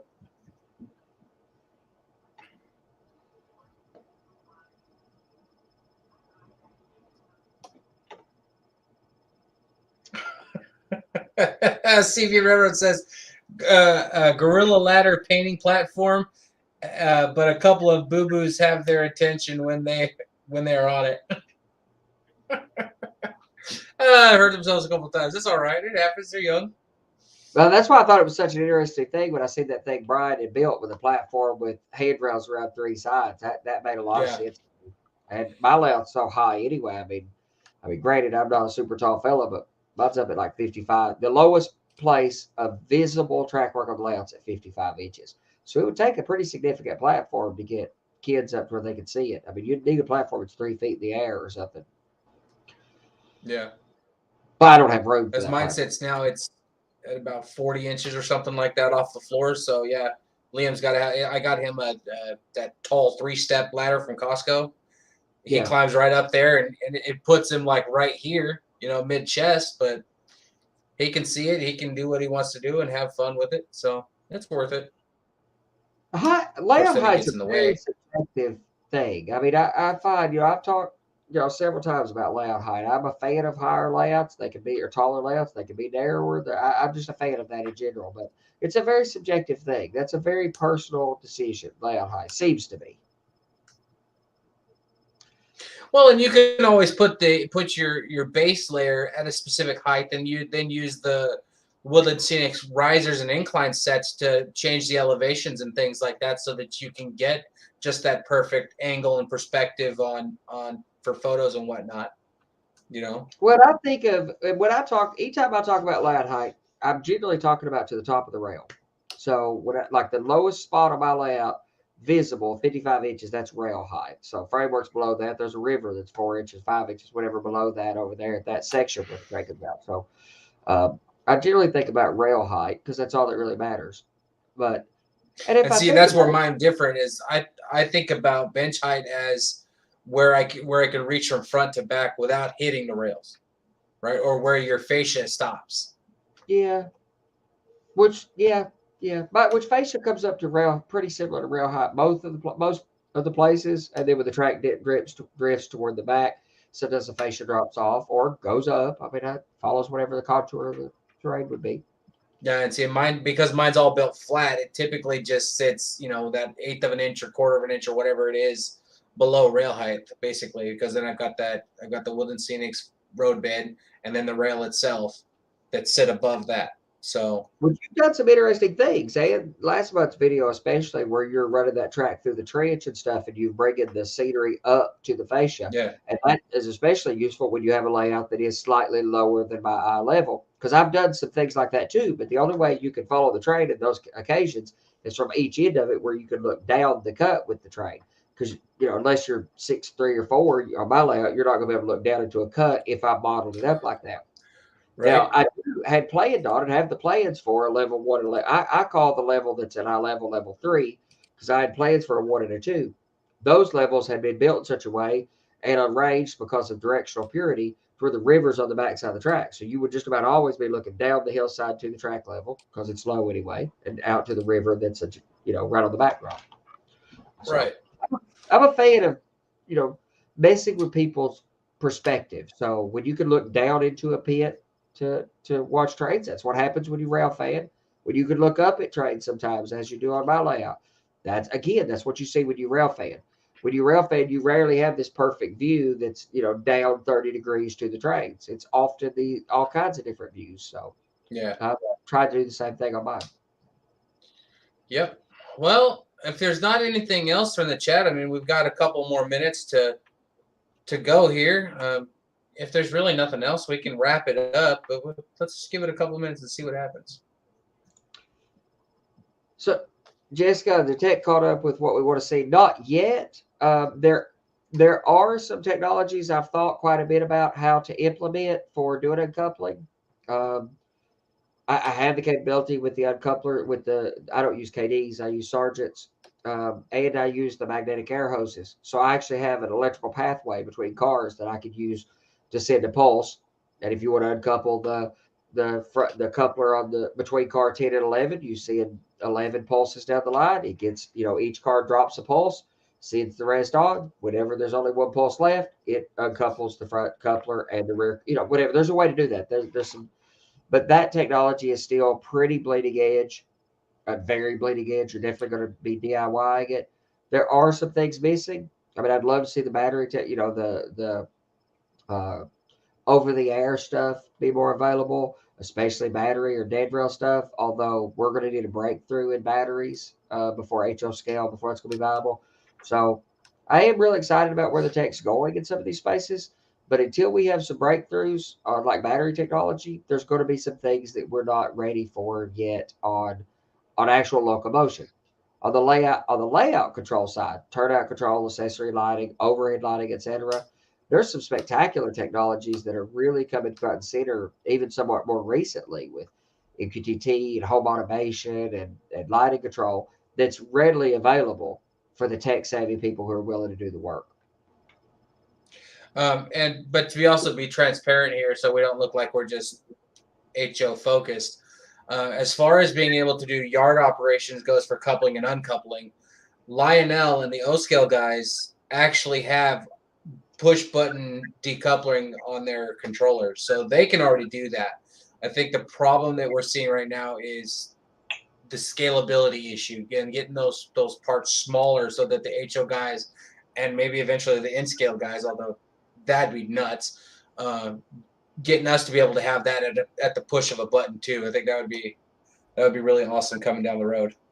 Well, you can do a lot of that stuff even today. It just means you have to give up a lot when it comes to the cosmetics, which is why a lot of the quote-unquote operators basically build role-playing game sets as opposed to model railroads, because they'll use caboose industry ground throws, and they'll do all kinds of things that are bulletproof, so they don't even care so much about scenery.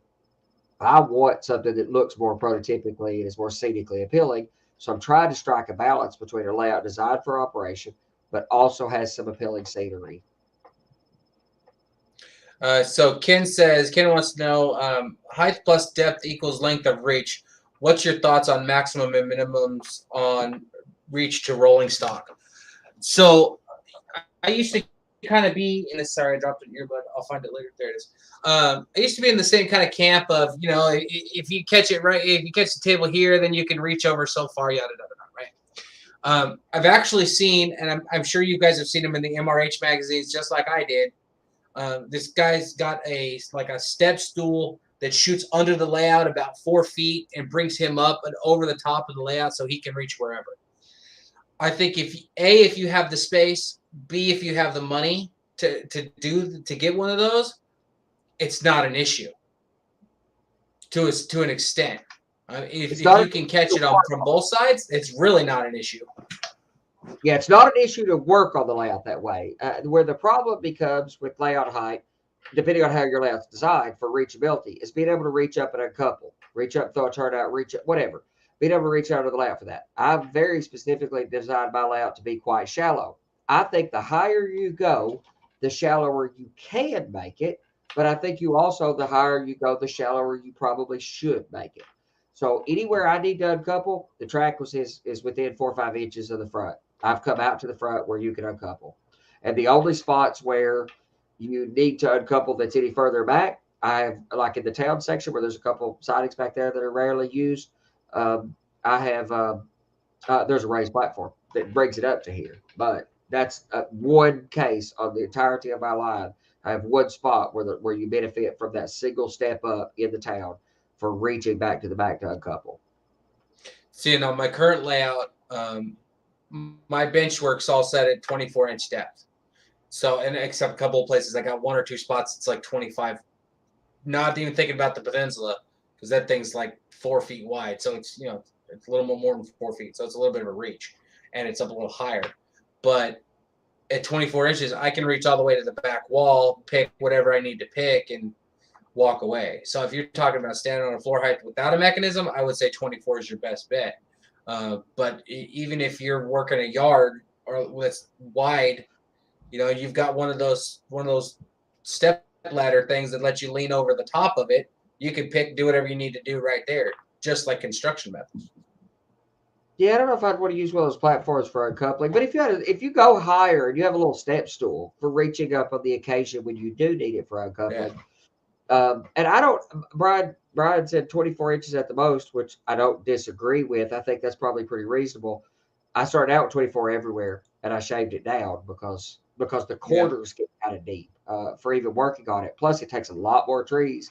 That extra 4 inches along the back, it's 50 trees. You know, it's 30 or 40 trees a running foot for that extra 4 inches.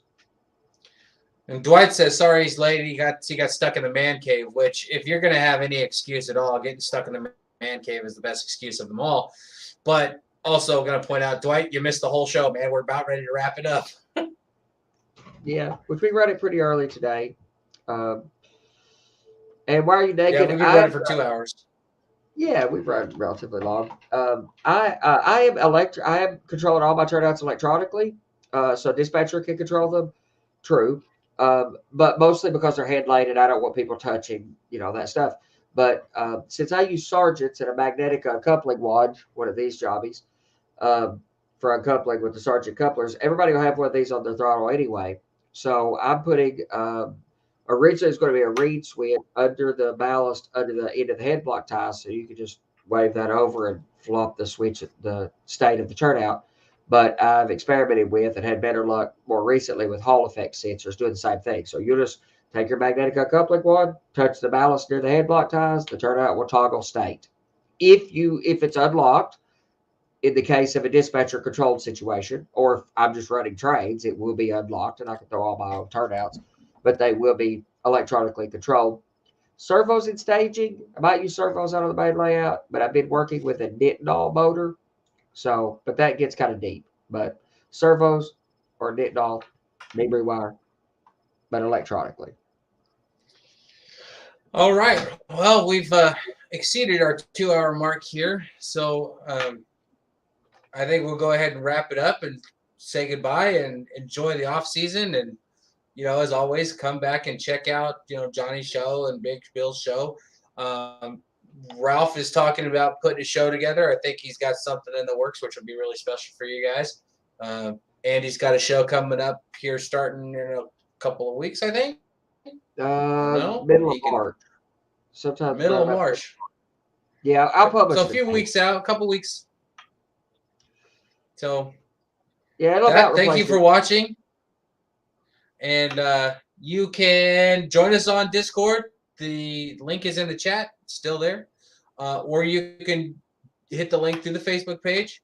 We're hoping to see you there. We're hoping to be able to expand our community and be more reachable there.